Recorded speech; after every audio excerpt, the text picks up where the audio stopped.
जीवन में उतार रहा होगा उस पर सांसारिक घटनाओं का ज्यादा प्रभाव नहीं पड़ता। इसका मैं उदाहरण देकर आपको समझाता हूं।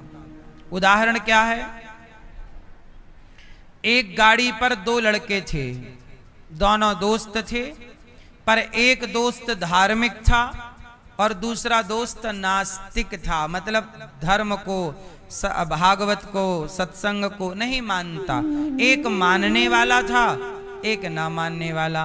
दोनों जा रहे थे कहीं। अब दोनों का एक्सीडेंट हुआ, गाड़ी पर थे कहीं, डिवाइडर से टकरा गई गाड़ी और संयोग से दोनों का दाहिना पांव टूट गया, पांव में फ्रैक्चर हुआ दोनों के। दोनों एक ही हॉस्पिटल गए, एक ही डॉक्टर ने दोनों का इलाज किया, एक ही रूम पर, एक ही कक्ष पर दोनों दोस्त हैं। दोनों को एक्सीडेंट एक साथ हुआ, दोनों का एक ही दाहिना पांव फ्रैक्चर हुआ, लेकिन दोनों में अंतर क्या है? अब वो अंतर समझाता हूं, जरा सुनिए।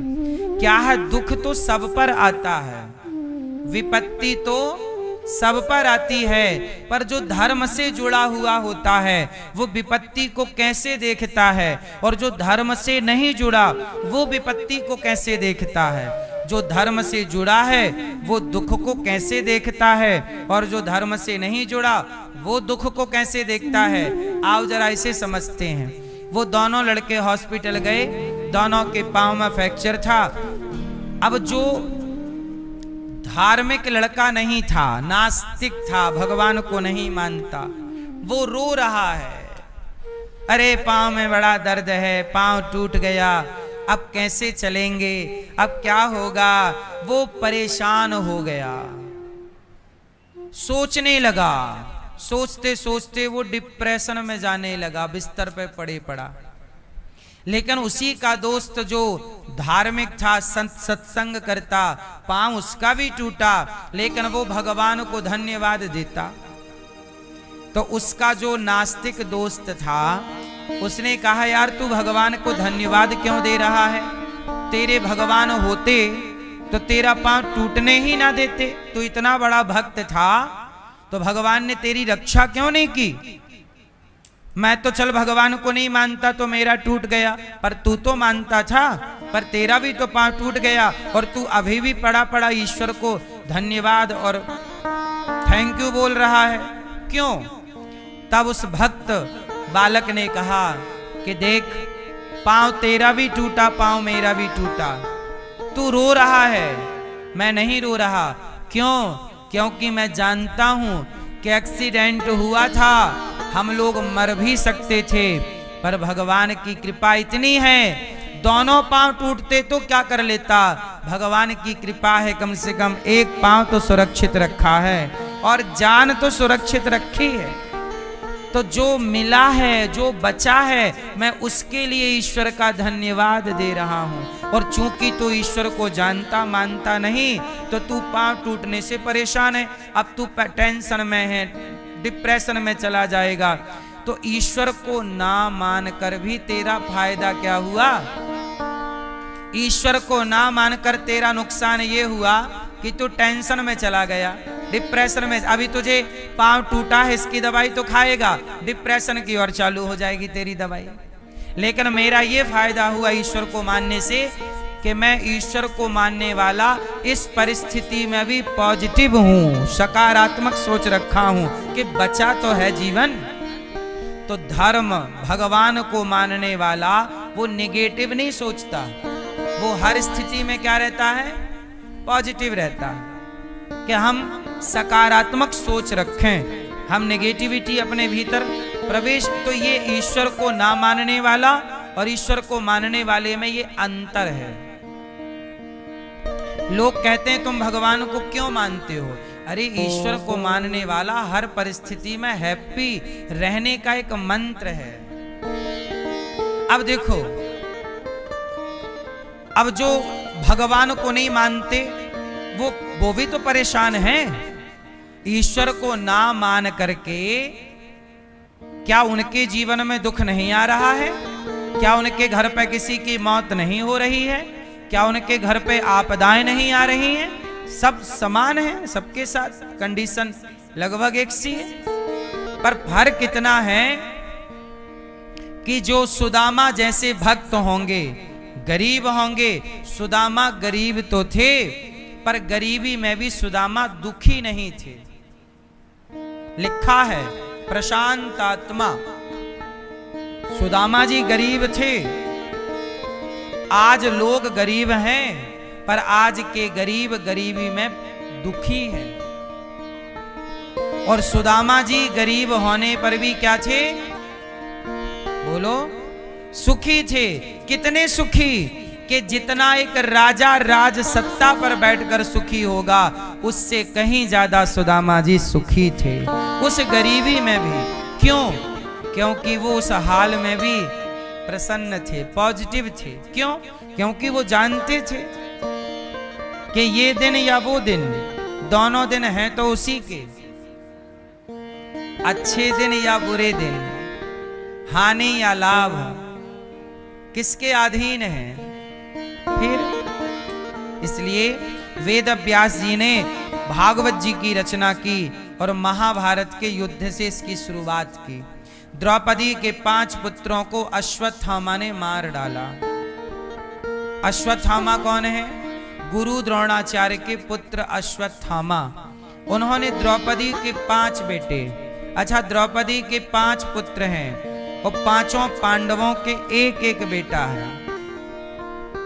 प्रतिविंध्य, सुत सोम, श्रुतकर्मा, सतानीक और श्रुतसेन, ये 5 पांडवों के एक एक पुत्र का नाम है।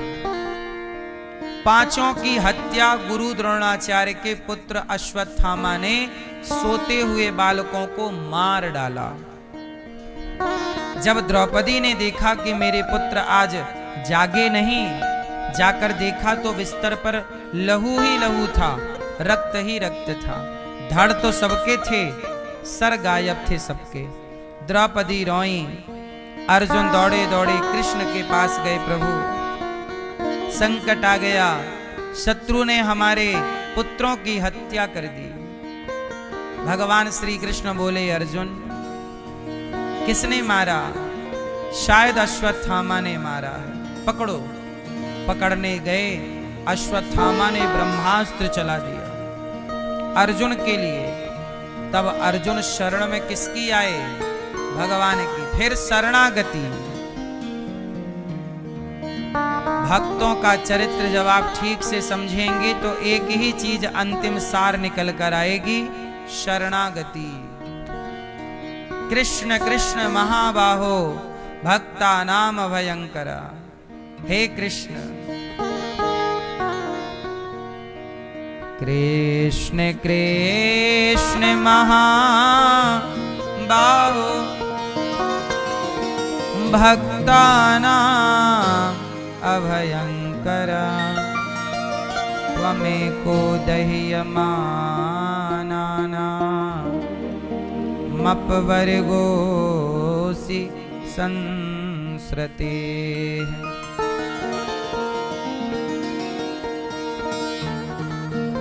हे प्रभु, आप मेरी रक्षा कीजिए। आप मेरे रक्षक हैं। हे नाथ, आप मेरी रक्षा कीजिए। ठीक है, भगवान ने कहा चलो अश्वत्थामा को पकड़ते हैं, पर ब्रह्मास्त्र चलाया है। भगवान ने कहा तुम भी चलाओ। भगवान ने भी अर्जुन को आज्ञा दी, दोनों ने ब्रह्मास्त्र चलाया, शांत किया।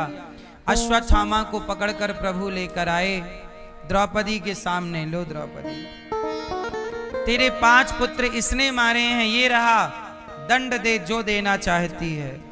द्रौपदी ने कहा कि ना, मैं कोई दंड देना नहीं चाहती।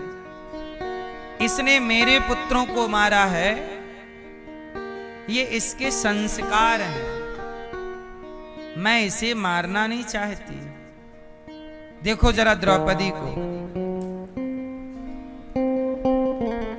कई बार जब आपके जीवन में दुख आता है, विपत्ति आती है, तो आप अपना विवेक गवा चुके होते हैं, अपना धैर्य गवा चुके होते हैं। लेकिन किसी भी हाल में अपना धैर्य, अपना संयम खोना नहीं चाहिए।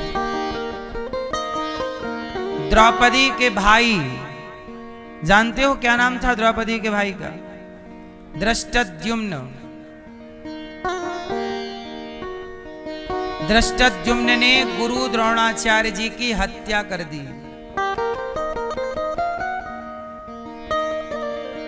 द्रौपदी के भाई ने ही गुरु द्रोणाचार्य जी की हत्या की थी। बोलो हाँ। अब द्रौपदी के 5 पुत्रों की हत्या किसने कर दी? द्रोणाचार्य के पुत्र ने। तुमने हमारे पिता को मारा, हमने तुम्हारे पुत्रों को मार दिया। अब अर्जुन कहते हैं कि ऐसा करो, अश्वत्थामा को मार डालते हैं। द्रौपदी ने कहा नहीं, हमारे भाई ने इनके पिता को मारा, इनके पिता इन्होंने हमारे पुत्रों को मारा, अब यही हिसाब खत्म करो। अब इसे मारोगे तो आगे हिसाब खड़ा हो जाएगा, एंट्री खड़ी हो जाएगी, एक नई एंट्री खड़ी हो जाएगी। अभी तो एंट्री क्लियर हो गई, हमने तुम्हें मारा, तुमने भी हमें मार लिया, अभी तो हिसाब क्लियर है। द्रौपदी कहती हैं कि इसे छोड़ दो, इसे छोड़ दो। क्यों छोड़ दें? क्योंकि ये गुरु का पुत्र है और गुरु पुत्र भी गुरु के ही तुल्य होता है, इसलिए इसे छोड़ देना सही है। छोड़ दो, जाओ। भगवान से पूछा कि प्रभु आप बताओ क्या करना चाहिए? तब भगवान ने कहा, ब्रह्मबंधुर्न हन्तव्य आततायी वधारणः मयैवो भयमाम्नातं परिपाह्यनुशासनम्।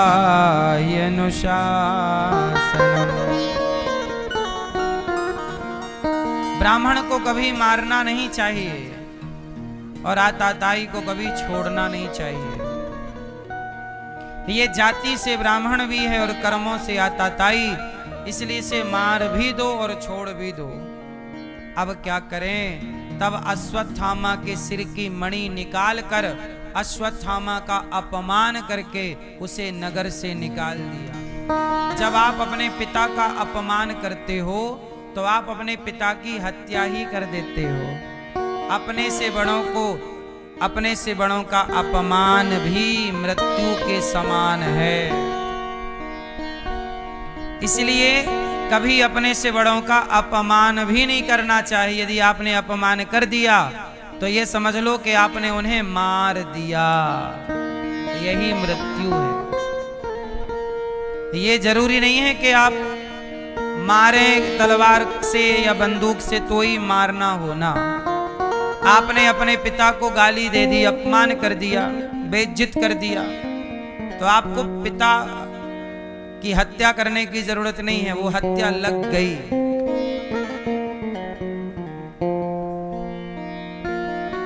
गुरु को आपने भला बुरा कह दिया तो वो गुरु की हत्या हो गई। संतों को भला बुरा कह दिया तो वो संत हत्या हो गई। गाय का अपमान कर दिया, वो गाय की हत्या हो गई। इसलिए कहता हूं किसी का अपमान ना किया करो, किसी का। हम कहते हैं कुत्ते का भी अपमान क्यों करना है, क्या फायदा होना। किसी के अपमान से बचिए, सदा हाथ जोड़ के रखिए। भैया ठीक है, आपको गाली देना है दे दीजिए, हम नहीं देंगे। अपने स्वभाव को थोड़ा सा बदल लो। अपमान करने से आज मैं एक डॉक्टर का इंटरव्यू सुन रहा था। एक डॉक्टर है, उनका हॉस्पिटल है, तो हॉस्पिटल में तो मरीज जाते ही हैं। तो डॉक्टर साहब बता रहे थे तो मुझे सुन के लगा कि मैं भी आपको ये बात बता दूंगा, इसलिए मैं आपको बता रहा हूं। एक डॉक्टर साहब का बड़ा हॉस्पिटल था, तो डॉक्टर आईसीयू होता है ना, जहां बहुत इमरजेंसी होती है, मरीज बिल्कुल, तो वहां पर डॉक्टर विजिट कर, डॉक्टर जाते ही रहता है। अच्छा, डॉक्टर को पता चल जाता है कि कौन सा मरीज अब बचेगा और कौन सा अब मरेगा। भाई वेंटिलेटर पर तो आखिरी टाइम ही लोग जाते हैं, वेंटिलेटर से लौट पाना बड़ा कठिन होता है, कम लोग लौट पाते हैं। वेंटिलेटर के बाद तो फिर आखिरी स्थिति ही आ जाती है। कोई जवान होए तो शायद वापस भी आए, पर कोई 70-75 साल में वेंटिलेटर पे गया तो फिर बड़ा मुश्किल है। तो एक डॉक्टर, वो डॉक्टर साहब बोले कि मैं सवेरे 10 बजे के अपने विजिट पे था मरीजों को देखने के लिए। तो एक 75 साल के एक बूढ़े वेंटिलेटर पर थे, ऑक्सीजन लगा था, आंख खुली थी पर वो रो रहे थे। तो डॉक्टर साहब ने अपने इंटरव्यू में बताया, डॉक्टर साहब उस मरीज के पास गए। अच्छा, वहां परिवारी लोग भी नहीं बैठने की इजाजत रहती, कई हॉस्पिटलों में ये व्यवस्था है, कोई अपना हो नहीं सकता अंदर डॉक्टरों के अतिरिक्त। तो वहां डॉक्टर ही था और कोई था भी नहीं। वो बूढ़ा 75 साल के, 70-75 साल के रो रहे। तो डॉक्टर को लगा कि क्या बात है, तो मरीज के पास गए। दादाजी क्या हुआ, क्यों रो रहे हो? दादाजी बोले कि अब मेरे मरने का टाइम आ गया। हाँ हाँ, मरने का टाइम तो आ गया। अच्छा, उन्हें भास गया, उन्हें समझ आ गया कि अब मेरा आजकल में मरण हो जाएगा, मृत्यु है। तो भाई मरना तो है, रो क्यों रहे हो? बोले मुझे सब कुछ दिख रहा है। बोले मुझे सब कुछ दिखने लगा। क्या दिखने लगा? डॉक्टर ने पूछा क्या दिख रहा है? बोले मुझे दिखने लगा कि मैंने कितना पाप किया है और कितना पुण्य। अच्छा, तो आपको क्या ज्यादा दिख रहा है? बोले मुझे पाप ज्यादा दिख रहा है। क्या पाप किया, आपको क्या दिखाई पड़ रहा है? डॉक्टर ने पूछा। मरीज ने कहा कि मैंने ना जाने कितनों का दिल दुखाया है। डॉक्टर साहब, मैंने जिन जिन लोगों का दिल दुखाया है, अब मैं चाह कर भी उन्हें सॉरी नहीं कह सकता, क्योंकि अब मैं ज्यादा बोल नहीं पाऊंगा। मुझे पता है कि मैंने इसका इसका इसका इसका दिल दुखाया है, बेवजह परेशान किया, अब मैं सॉरी भी नहीं कह पा रहा। अच्छा, ये तो आपने पाप किए, कितना पाप किया, कितना झूठ, बेवजह झूठ बोला। झूठ बोल बोल के मैंने खूब पैसे कमाए, लेकिन आज वो सारे पैसे तिजोरियों में हैं। मैं इस हॉस्पिटल में अकेला हूं, मेरे आसपास कोई नहीं है। जिनके लिए मैंने झूठ बोला, उनमें से कोई भी आज मेरे साथ खड़ा नहीं है। जिनके लिए मैंने पाप कमाया, आज उनमें से कोई मेरे साथ नहीं है। इसलिए डॉक्टर साहब, आप सबको बोलिएगा कि एक दिन सबको इसी वेंटिलेटर तक पहुंचना है या हॉस्पिटल के द्वारा शमशान पहुंचना है, अर्थात सबको मौत तक पहुंचना है। किसी का दिल दुखाकर ना जिया करो, किसी को सताकर, किसी को रुलाकर ना जिया करो। पैसों के लिए झूठ कपट ना बोला करो, क्योंकि वो पैसे खर्च हो जाएंगे। अच्छा, आपने बेईमानी करके 1 लाख कमाए, तो 1 लाख कितने दिन में खर्च होंगे? क्यों भैया? 15 दिन में, महीने में, 6 महीने में तो खर्च हो ही जाएगा। लेकिन जो पाप आपने कमाया था उस 1 लाख रुपए के लिए छल किया था, झूठ बोला था, भ्रष्टाचार किया था, पैसा तो खर्च हो ही जाएगा, आपका करोड़ों कमा लीजिए, लेकिन पैसा कमाते समय जो पाप कमाया था, क्या वो पाप खर्च होगा? वो पाप तुम्हारे सिर पर बैठेगा और वो पाप ना तो तुम्हारा बेटा भोगेगा, ना तो तुम्हारी पत्नी, ना तुम्हारा बाप, ना तुम्हारी मां, ना तुम्हारा दोस्त। मैंने कई बार इसकी कथा सुनाई है। एक डाकू था, वो डाकू रास्ते से गुजरने वाले हर व्यक्ति को लूट लेता। एक दिन नारद जी ने कहा कि ये बता, तू लूट कर पाप कमा रहा है, मार डालता है लोगों को, सोना लूट लेता है, पैसे, और कई बार बच्चे, बूढ़े, स्त्री को तू मार डालता है। जो पाप तूने कमाया है रत्नाकर, उस डाकू का नाम था रत्नाकर, बोल तूने पैसे लूटे और कई बार मार डाला, वो पाप कौन बांटेगा? रत्नाकर डाकू बोला, मेरी पत्नी बांटेगी, मेरा पुत्र बांटेगा। जा पूछ करा। पूछने गया पत्नी से कि तुम मेरा पाप बांटोगी?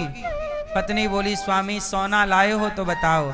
सोना बट जाएगा, पैसा बटेगा, पाप कैसे बांटोगे? पुत्र से कहा, बेटा तू मेरा पाप भोगेगा? पुत्र बोला, पिताजी मैं कैसे भोगूंगा, आपका पाप तो आप ही भोगोगे। तब रत्नाकर ने कहा, राम राम, मैंने इतना पाप किया, गर्भवती स्त्रियों का भी मैंने मर्डर किया, हत्या की, राहगीरों को, कितने यात्रियों को, तीर्थ यात्रियों को मारकर लूट डाला। मैं कितना बड़ा पापी हूं, मेरा पाप कोई ना बांट रहा है, मेरी संपत्ति सबने बांटी। आपका मैया धन बट जाएगा, आपका पाप ना बटेगा। डॉक्टर साहब बोले, बाबूजी अब आप ना आखिरी समय प्रभु का स्मरण कीजिए। वो आदमी, बूढ़ा व्यक्ति फिर जोर जोर से रोने लग गया। तो डॉक्टर साहब बोले, अब क्यों रो रहे हो?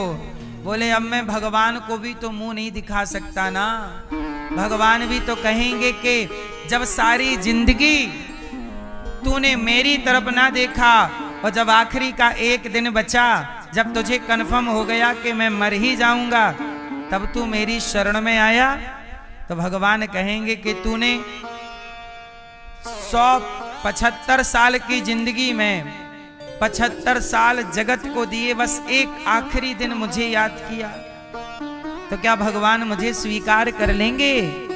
तब वो डॉक्टर साहब बड़े धार्मिक थे, उन्होंने कहा, अजामिल इतना बड़ा पापी था, सारी जिंदगी उसने पाप किया, पर मरते समय एक बार धोखे से उसके पुत्र का नाम नारायण होने से उसके मुंह से धोखे से निकल गया, नारायण रक्षा करो, बेटा नारायण रक्षा करो।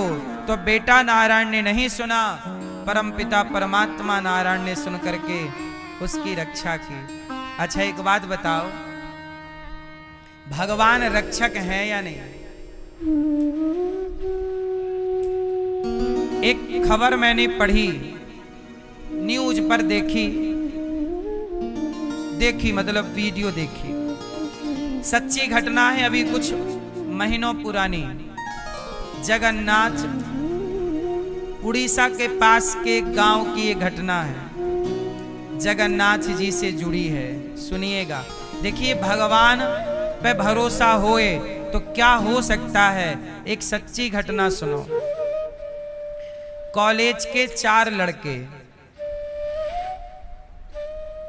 संडे की छुट्टी आई, चारों लड़कों ने कहा चलो पार्टी करने चलते हैं कहीं जंगल में। तो एक गांव के पास जंगल था, तो वो गांव के चारों लड़के, दूसरे गांव के थे, दूसरे गांव के जंगल में पार्टी करने गए। शराबी थे चारों, कभी कभी शराब पीते थे। तो चारों लड़कों ने शराब पी ली, और शराब पी और पार्टी वार्टी जो करते हो राम जाने किया। और शराब के नशे में ना वो लड़कों में क्या हुई कि लड़ाई हो गई। तो एक लड़के से तीनों की लड़ाई हो गई। एक कुछ बोला तो दूसरे ने बोला, तो उसके पक्ष में दो और थे, तो तीनों अलग हो गए और एक को खूब मारा। मतलब दोस्त आपस में लड़ गए और तीन मिल करके एक लड़के को इतना मारा कि मारते मारते उसका पांव तोड़ दिया और वो बेहोश हो गया। और जब बेहोश हुआ तो उन तीनों को लगा कि ये लड़का मर गया। तो पास में एक कुआं था जंगल में, ले जाके उस कुएं में फेंक दिया। और कुएं में जब फेंका तो कुएं में फेंकते ही उसको होश आ गया। जो कुएं में गिरा, जिसका पांव तोड़ दिया, अब ये लड़के तो उसे कुएं में फेंक करके भाग गए। अच्छा, वो भी कुएं में गिरा, होश तो आया, दर्द तो था पर चिल्लाया नहीं, क्योंकि उसे पता था मैं चिल्लाऊंगा तो ये लोग फिर पत्थर से मार डालेंगे, इसलिए अभी मरने का ही नाटक करो। तो वो कुएं में पड़ा रहा। अच्छा, कुएं में पानी था थोड़ा सा, घुटनों तक, गंदा पानी था, कोई जाता नहीं था। उस कुएं की तरफ ऐसी मान्यता थी कि वहां भूत रहता है, जंगल में कोई जाता आता नहीं था, तो वहां कोई जाता नहीं था। पर ये तीनों लड़कों ने उसे मार करके कुएं में फेंक दिया। तीनों लड़के भाग के घर चले गए। अब उसे आया होश। 1 घंटे तक तो कुछ नहीं बोला। 1 घंटे बाद वो चिल्लाया, बचाओ बचाओ, पर रात को कौन सुने। सवेरा हुआ, कुआं गहरा था, चिकना कुआं, चढ़ने की संभावना नहीं, कैसे चढ़े। तो पानी भी गंदा, कुएं का सड़ा हुआ पानी। अब बहुत चिल्लाया, कोई दिन हुआ, कोई ना सुना, कोई जाते ही नहीं था ना उस तरफ, कोई सुने कैसे। एक रात निकल गई, एक दिन निकल गया, फिर दूसरी रात, दूसरा दिन। अब वो लड़के को कन्फर्म हो गया कि मैं इस कुएं में मर ही जाऊंगा। और जब उसे ये कन्फर्म हो गया कि अब तो कोई बचाएगा नहीं, क्योंकि वो सुन नहीं रहा है, तब उसको कभी सत्संग किया होगा, शराब तो पीता लड़का, लेकिन कभी जैसे आप लोग आके कथा में बैठ गए, लेकिन आप बैठ गए कथा में, पर गलत संगति मिलने के कारण आप ही शराबी अराबी हो गए, गलत रास्ता पकड़ लिया। भाई सत्संग के बाद भी यदि कुसंग मिल जाए तो सत्संगी भी कुसंगी हो जाता है। यदि सत्संग छूट गया तो वो लड़का कभी सत्संग किया होगा। अच्छा, कभी उसके माँ बाप जगन्नाथ जी गए थे उस लड़के को लेकर, तो जगन्नाथ जी का उसने दर्शन किया था, तो उसने अब कन्फर्म समझ लिया कि अब तो मैं मर ही जाऊंगा। तो तीसरी रात बीत गई और चौथा जब दिन आया तो चौथे दिन उसने अब सरेंडर कर दिया, हे जगन्नाथ जी अब आप बचाओ या आप डुबाओ, मैं आपका हूं। देखो शरणागति, अभी तक वो छटपटाता रहा, तड़पता रहा कुएं में, पर अब उसने कहा, हे जगन्नाथ जी, हे प्रभु मेरी रक्षा कीजिए, हे जगन्नाथ जी। अब जैसे ही उसने जगन्नाथ जी का नाम लिया, हे जगन्नाथ जी मेरी रक्षा करो, तो संयोग से चौथे दिन गांव का एक आदमी वहां लकड़ी बीनने आया था। तो उसने सुना कि कोई बुला रहा है, हे जगन्नाथ जी, पर लकड़ी बीनने वाले को लगा अच्छा, अब उसकी आवाज भी कम हो गई थी ना, 4 दिन से ना पानी मिला ना खाया, तो उसकी आवाज भी डाउन थी। चिल्ला तो रहा था ताकत से, पर हे जगन्नाथ जी बस धीरे से। अब लकड़ी बीनने वाला सुना कोई पुकार रहा है, जय जगन्नाथ, हे जगन्नाथ जी रक्षा करो। पर लकड़ी वाले को लगा कि कोई होगा, ये मेरा वो हो सकता है भ्रम, वो बीनता रहा। पर अब की बार इसने जोर लगा के चिल्लाया, हे जगन्नाथ जी, हे प्रभु आपके सिवा मेरा कोई नहीं। तो लकड़ी वाले ने पूछा कि कौन है, लकड़हारा जो लकड़ी बीन रहा कौन है। लकड़ी वाला भी थोड़ा डर गया, बार बार आवाज आ रही, तो उसने डर के चिल्लाया, कौन है। तो कुएं में उसकी आवाज गई, उसको लगा कोई सुन रहा है, उसने जोर से कहा, भैया मैं कुएं में गिरा हूं, जगन्नाथ जी कृपा करें तो आप आओ, मेरे को बचाओ। लकड़ी वाला पास में कुआं था, उसे पता था कुआं, दौड़ के गया तो वो गिरा। उसने गांव को सूचना दी, पुलिस को सूचना दी, सब आए और उसे निकाला और वह बच गया। बाद में उसने पूरे दोस्तों के बारे में बताया पूरी घटना। तो ये एक सच्ची घटना है। मैं आपको केवल इतना बताता हूं कि जब तक आपका बल है चलाओ, लेकिन जब आपका बल आपको साथ ना देना तो सवई बलम बलिनाम चा परेशान। जब आपका बल आपका साथ छोड़ देता है तब भगवान का बल आपका साथ देता है। इसलिए कहता हूं कि पहले से ही भगवान के बल में रहो, अपना बल क्यों लगाना है। जब तुझसे ना सुलझे तेरे उलझे हुए धंधे, तब भगवान के इंसाफ पे छोड़ दे ए बंदे। वही तेरी मुश्किल आसान करेगा, जो तू ना कर सका वो भगवान करेगा। भगवान को पुकारिए तो सही, भगवान की शरण में जाओ तो सही, भगवान के बनो तो सही। जीवन बदला बदला ना दिखे तो कहना। इसलिए मेरी मां अश्वत्थामा के सिर की मणि निकाली और उसे नगर से निकाल दिया। अश्वत्थामा ने अभिमन्यु की पत्नी उत्तरा के गर्भ को नष्ट करने के लिए ब्रह्मास्त्र चलाया। उत्तरा ने बिना देर लगाए दौड़ करके भगवान की शरण में आई और आत्मसमर्पण कर दिया। पाहि पाहि महायोगिन देव देव जगत्पते, नान्यं त्वद्भयं पश्ये यत्र मृत्यु परस्परम।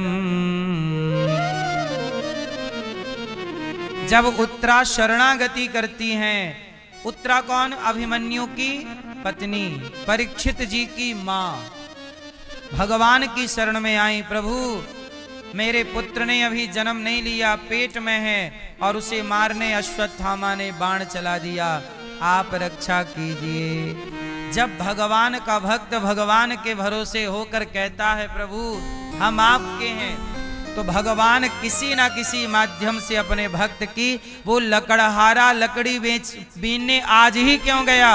क्योंकि आज ही उसने भगवान में समर्पण किया तो परमात्मा ने उसकी रक्षा के लिए किसी ना किसी को भेज दिया। जाओ, कर्ता व्यक्ति ही है, पर उस व्यक्ति को करने की सामर्थ्य, ताकत, बुद्धि भगवान देते हैं। भगवान अपना काम किसी से करवाते हैं। कई बार आपको लगता है कि मैंने किया, तो आप झूठा क्या पाल जाते हो कि मैंने किया तो मैं अहंकारी हूं। डॉक्टर ने उस मरीज से कहा कि ये बताओ तुमने किसी का दिल क्यों दुखाया जब तुम्हें पता था कि ये सब गलत है? बोले क्या बताऊं, घमंड, अभिमान, एटीट्यूड। जब अब मेरा जीवन एक दिन का बचा है, अब समझ में आ रहा है कि मैं बेवजह अहंकार क्यों करता रहा। लेकिन जब जीवन था, जब आपके पास जिंदगी होती है ना, तो आप घमंड में चलते हो, और जब आपका एक दिन शेष रह जाएगा ना, तब आपको पूरा दिखने लग जाएगा जीवन चक्र। क्या क्या तुम्हारी पिक्चर सामने घूमने लग जाएगी। तुमने क्या क्या गुनाह किया है, क्या क्या पुण्य पाप किया, क्या मिलने वाला, सब दिखता है साहब, सबको दिखता है, सबको है। ईश्वर की अदालत से कौन बचेगा? इसलिए घमंड ना कीजिएगा। भगवान करते नहीं हैं किसी से। अब उदाहरण से समझो, आप राम जी का एक उदाहरण ले लो। राम जी को नाग फांस में बांध दिया। राम लक्ष्मण नाग फांस में बंधे। किसने बांधा? किसने बांधा? जोर से जरा सोचो कि भगवान राम को, लक्ष्मण जी को नाग फांस में बांध दिया। अब नाग फांस में बंधकर राम लक्ष्मण हो गए मूर्छित। अब जब राम लक्ष्मण ही मूर्छित तो हो गए, होश नहीं, तब हनुमान जी, जामवंत जी, सुग्रीव, विभीषण निर्णय कर रहे हैं, अब क्या करें, अब क्या करें, कौन इनको बचाए। तब हनुमान जी ने कहा कि मैं गरुण जी को लाता हूं, क्योंकि गरुण जी ही नागों के इस जहर से प्रभु को मुक्त कर सकते हैं। नागपाश को काटने की ताकत किसकी है? गरुण जी की। अब गरुण जी के पास हनुमान जी गए, गरुण जी जल्दी चलिए, इमरजेंसी है। अब गरुण जी आए, क्या हुआ? अच्छा सुनो, गरुण जी कौन है जानते हैं? भगवान के वाहन। जरा सुनिए, पूरा ध्यान से सुनिए, फिर आखिरी में आपको समझाऊंगा सब चीजें। गरुण जी भगवान के पार्षद हैं, वाहन हैं। गरुण जी बड़े भक्त हैं। पर क्या हुआ, जब हनुमान जी गरुण जी को लाए तो गरुण जी ने अपने चोंच से सारे नागों को काट दिया और प्रभु को जहर मुक्त करके नाग फांस से मुक्त किया। अच्छा, प्रभु नाग फांस से मुक्त तो हो गए, पर गरुण जी को घमंड हो गया कि मैं ना होता तो ये तो मर जाते, मैं ना होता तो ये देखिएगा। कई बार आपको यही अहंकार हो जाता है, जबकि राम जी अपने भक्तों की पद प्रतिष्ठा को बढ़ाने के लिए ये लीला रचते हैं। अरे भगवान तो नांग पर सोते हैं, शेष नांग पर, उन्हें कौन सा नांग बांध पाता, लेकिन वो तो लीला करने आए हैं, तो लीला में बंधन भी स्वीकार करना पड़ता है। अब गरुण जी को क्या हुआ कि अभिमान हो गया कि ये भगवान नहीं हो सकते। ये कौन नहीं हो सकते? बोले भगवान होते तो नांग फांस में बंधते ही ना, बंध गए, मतलब ये भगवान।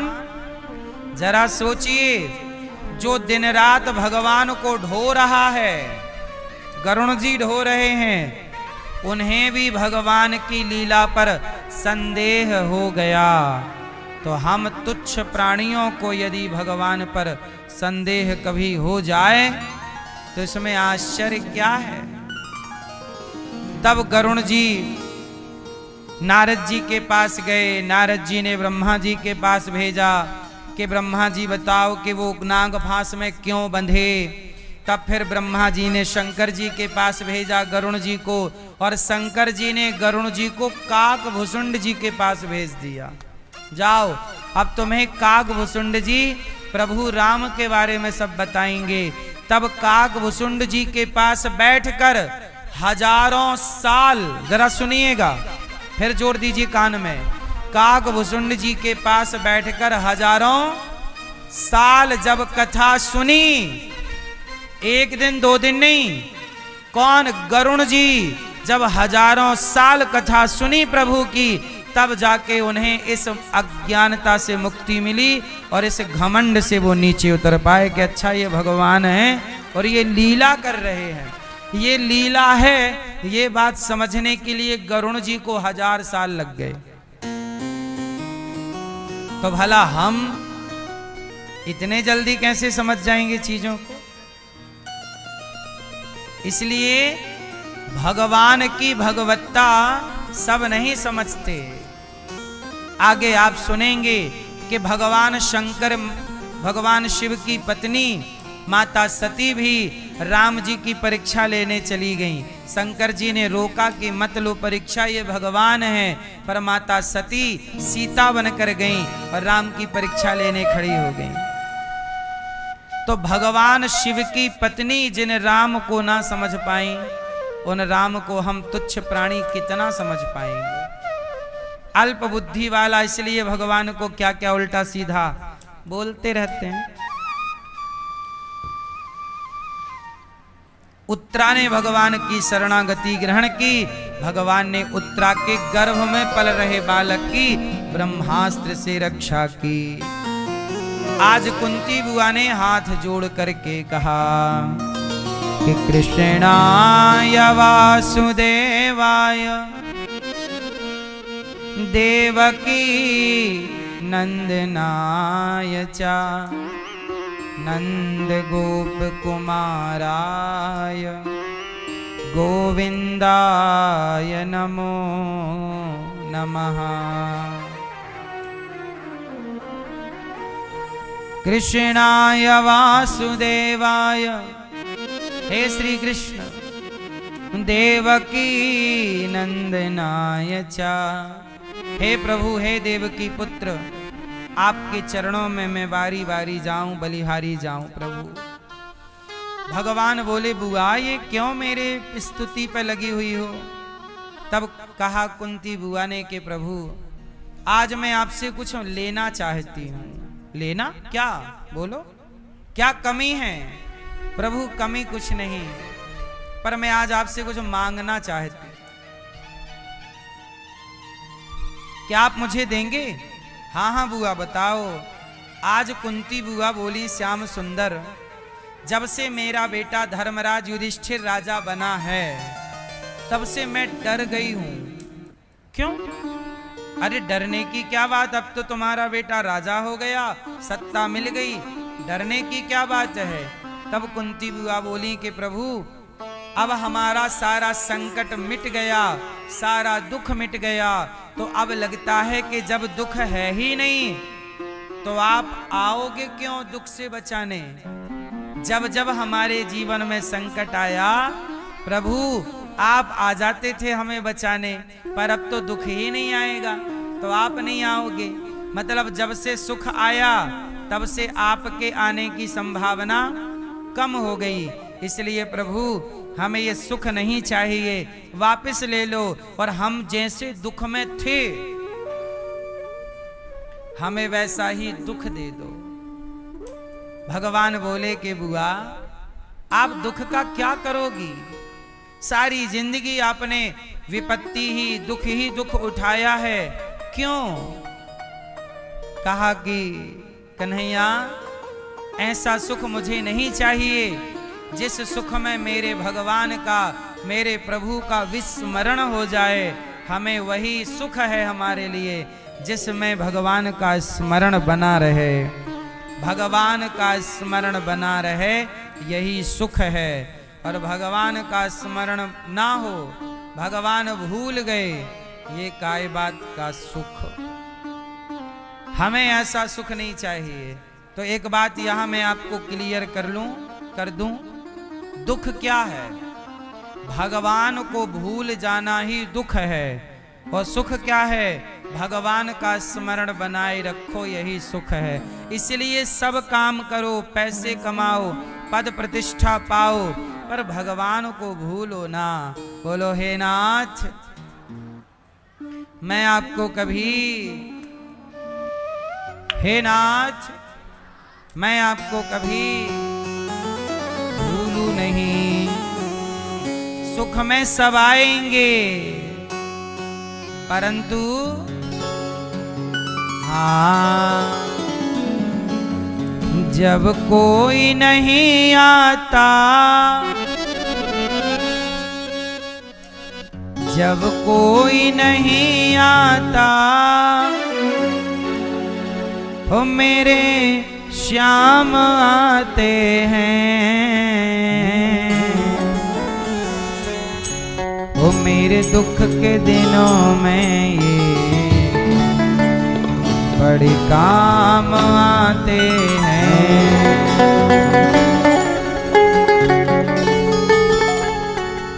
है ना मेरी माँ? हाँ जय हो। जरा ताली सेवा करते हुए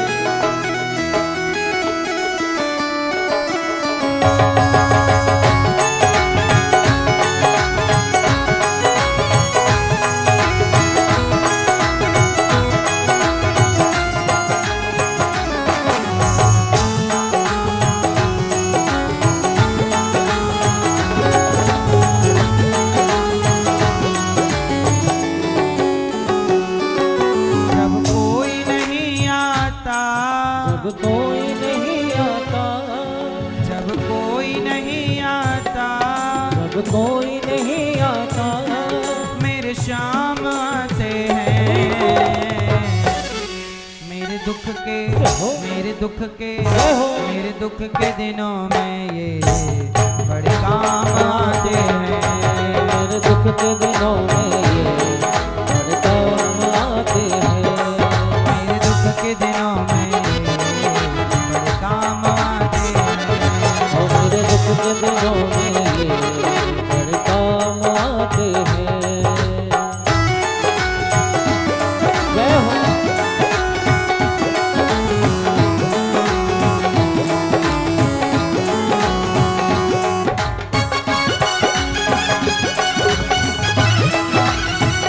हे हरि।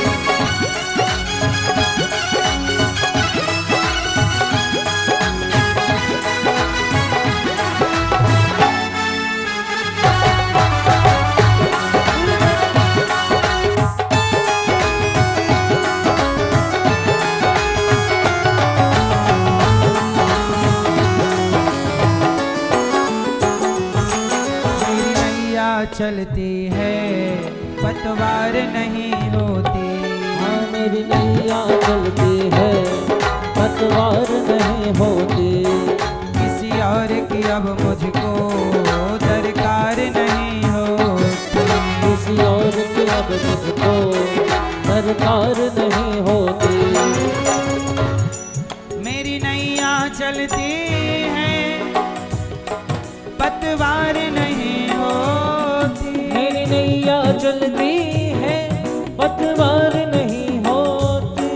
किसी और की अब मुझको दरकार नहीं होती। किसी और की अब मुझको दरकार नहीं होती। मैं डरता नहीं रस्ते, मैं डरता नहीं रस्ते। मैं डरता नहीं रस्ते सुनसान आते हैं। मेरे दुख के, मेरे दुख के, मेरे दुख के दिनों में ये बड़े काम आते हैं। मेरे दुख के दिनों में ये बड़े काम आते हैं।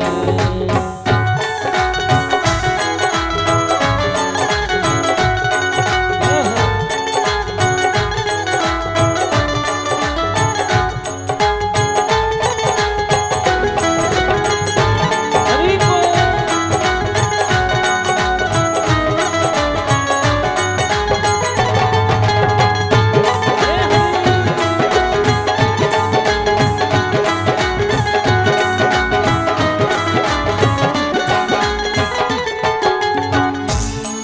ये इतने बड़े होकर तीनों से प्यार करें। ये इतने बड़े होकर तीनों से प्यार करें। अपने भक्तों का दुख पल में स्वीकार करें। अपने भक्तों के दुख पल में स्वीकार करें। हर भक्तों का कहना, सब भक्तों का कहना, सब भक्तों का कहना ये मान जाते हैं। मेरे दुख के, मेरे दुख के, मेरे दुख के दिनों में ये बड़े काम आते हैं। मेरे दुख के दिनों में ये बड़े काम आते हैं।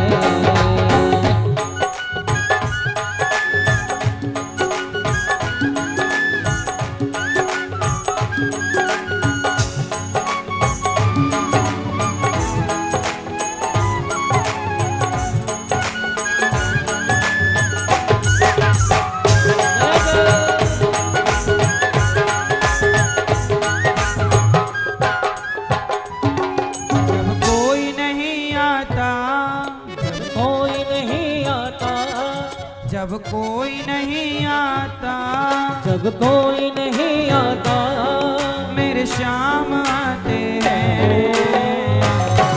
मेरे दुख के, मेरे दुख के, मेरे दुख के दिनों में बड़े काम आते हैं। मेरे दुख के दिनों में बड़े काम आते हैं। मेरे दुख के दिनों में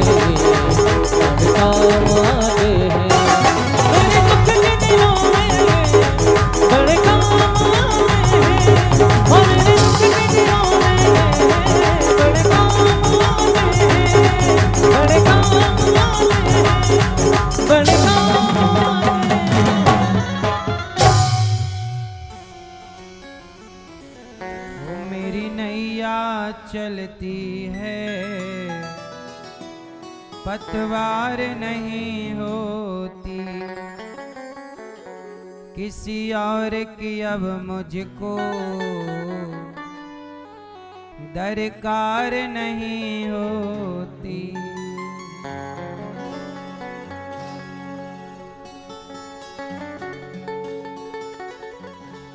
मैं डरता नहीं रस्ते सुनसान आते हैं, मेरे दुख के दिनों में ये बड़ी काम आते हैं। हमारे दुख में कौन काम आने वाला है? केवल भगवान। इसलिए ज्यादा दिमाग यहाँ वहां ना लगाकर अपने काम करो, मन लगा के पैसे कमाओ और भगवान के आश्रित रहो। बस ज्यादा दिमाग यहाँ वहां खर्च करने की जरूरत नहीं है। मन लगा के अपना कार्य करो, काम करो, बिजनेस व्यापार जो करते हो ठीक ठीक से करो। भगवान ने कुंती बुआ को कहा कि हमें विपत्ति दो। भगवान ने कहा मां मैं विपत्ति कैसे दे दूं? भगवान अपने भक्त को कभी दुख ही तो नहीं देते। मैया भगवान कभी अपने भक्त को क्या नहीं देते? जोर से। तो फिर ये दुख आता कहां से है? मैया बैठ के कर लो पंचायत मेरी मां। सुनो, आपको दुख कौन देता है? कौन देता है? भगवान। भगवान आपको दुख क्यों देते हैं? भगवान की आपसे कोई दुश्मनी है तो क्यों दुख देते हैं? क्यों ऐसा विधान बना? हाँ, भगवान किसी को दुख नहीं देते। हमारे कर्मों का ही फल हमें अच्छा या बुरा मिलता है। कुंती बुआ ने दुख मांगा, भगवान ने कहा बुआ मैं कैसे दे दूं? भगवान के पास दुख नहीं है। भगवान सबको क्या देते हैं? आनंद। इसलिए भगवान का नाम है आनंद। नंद के आनंद भयो जय कन्हैया। भगवान का नाम आनंद है। वो सबको आनंद देते हैं, वो सबको सुख देते हैं। भगवान किसी को दुख नहीं देते। अब कुंती बुआ पर भगवान ने कृपा की, अपने आप को समर्पित कर दिया। इसलिए आपके जीवन में जब आपको दुख मिले तो आप परेशान ना हुआ करिए। भीष्म पितामह बाणों की सैया पर लेटे हैं। बाणों की सैया पर लेट लेट कर भगवान का स्मरण कर रहे हैं। हे नाथ, भगवान का भरोसा कितना है। अच्छा देखो भगवान कितने दयालु हैं। जो भगवान के पास जा सकते थे वो भगवान के पास चलकर गए। जैसे हनुमान जी, जैसे विभीषण जी, ये वो भक्त हैं जो प्रभु के पास गए। बोलो हाँ। लेकिन जो भक्त भगवान के पास चलकर नहीं जा सकते थे तो भगवान ऐसे हैं कि जो आ सकते हो मेरे पास वो आ जाओ, और जो नहीं आ सकते उन विभीषण आ गए चलकर, हनुमान जी चलकर आ गए, पर जटायु जी पंख कट जाने से वो जा नहीं सकते थे राम के पास। इसलिए राम स्वयं चलकर जटायु जी के पास आए। शबरी जा नहीं सकती थी, इसलिए राम स्वयं शबरी के पास आए। और भीष्म पितामह बाणों की सैया पर लेटे हैं, वो जा नहीं सकते थे, इसलिए करुणा निधान भगवान भीष्म पितामह तक स्वयं आए। और जब पितामह के पास आए तो भीष्म पितामह प्रसन्न हो गए। देखो बाणों की सैया है, चुभा है बाण, पर मुस्कुरा रहे हैं। किस बात की खुशी है कि प्रभु आपको भी इतनी व्यस्तता में आपको ये भक्त याद तो रहा और आप आ गए। भगवान के आते ही पितामह रो पड़े, प्रभु मुझे विश्वास था कि आप जरूर आएंगे। हाँ जरूर आओगे प्रभु, जरूर। भगवान भी अपने भक्त का विश्वास तोड़ते नहीं हैं। पितामह ने कहा, प्रभु आपने रथ का पहिया उठाकर जब मेरी ओर दौड़े, वो छवि मेरे हृदय में बस गई। आपने मेरी प्रतिज्ञा को बचाने के लिए आपने अपनी प्रतिज्ञा तोड़ दी।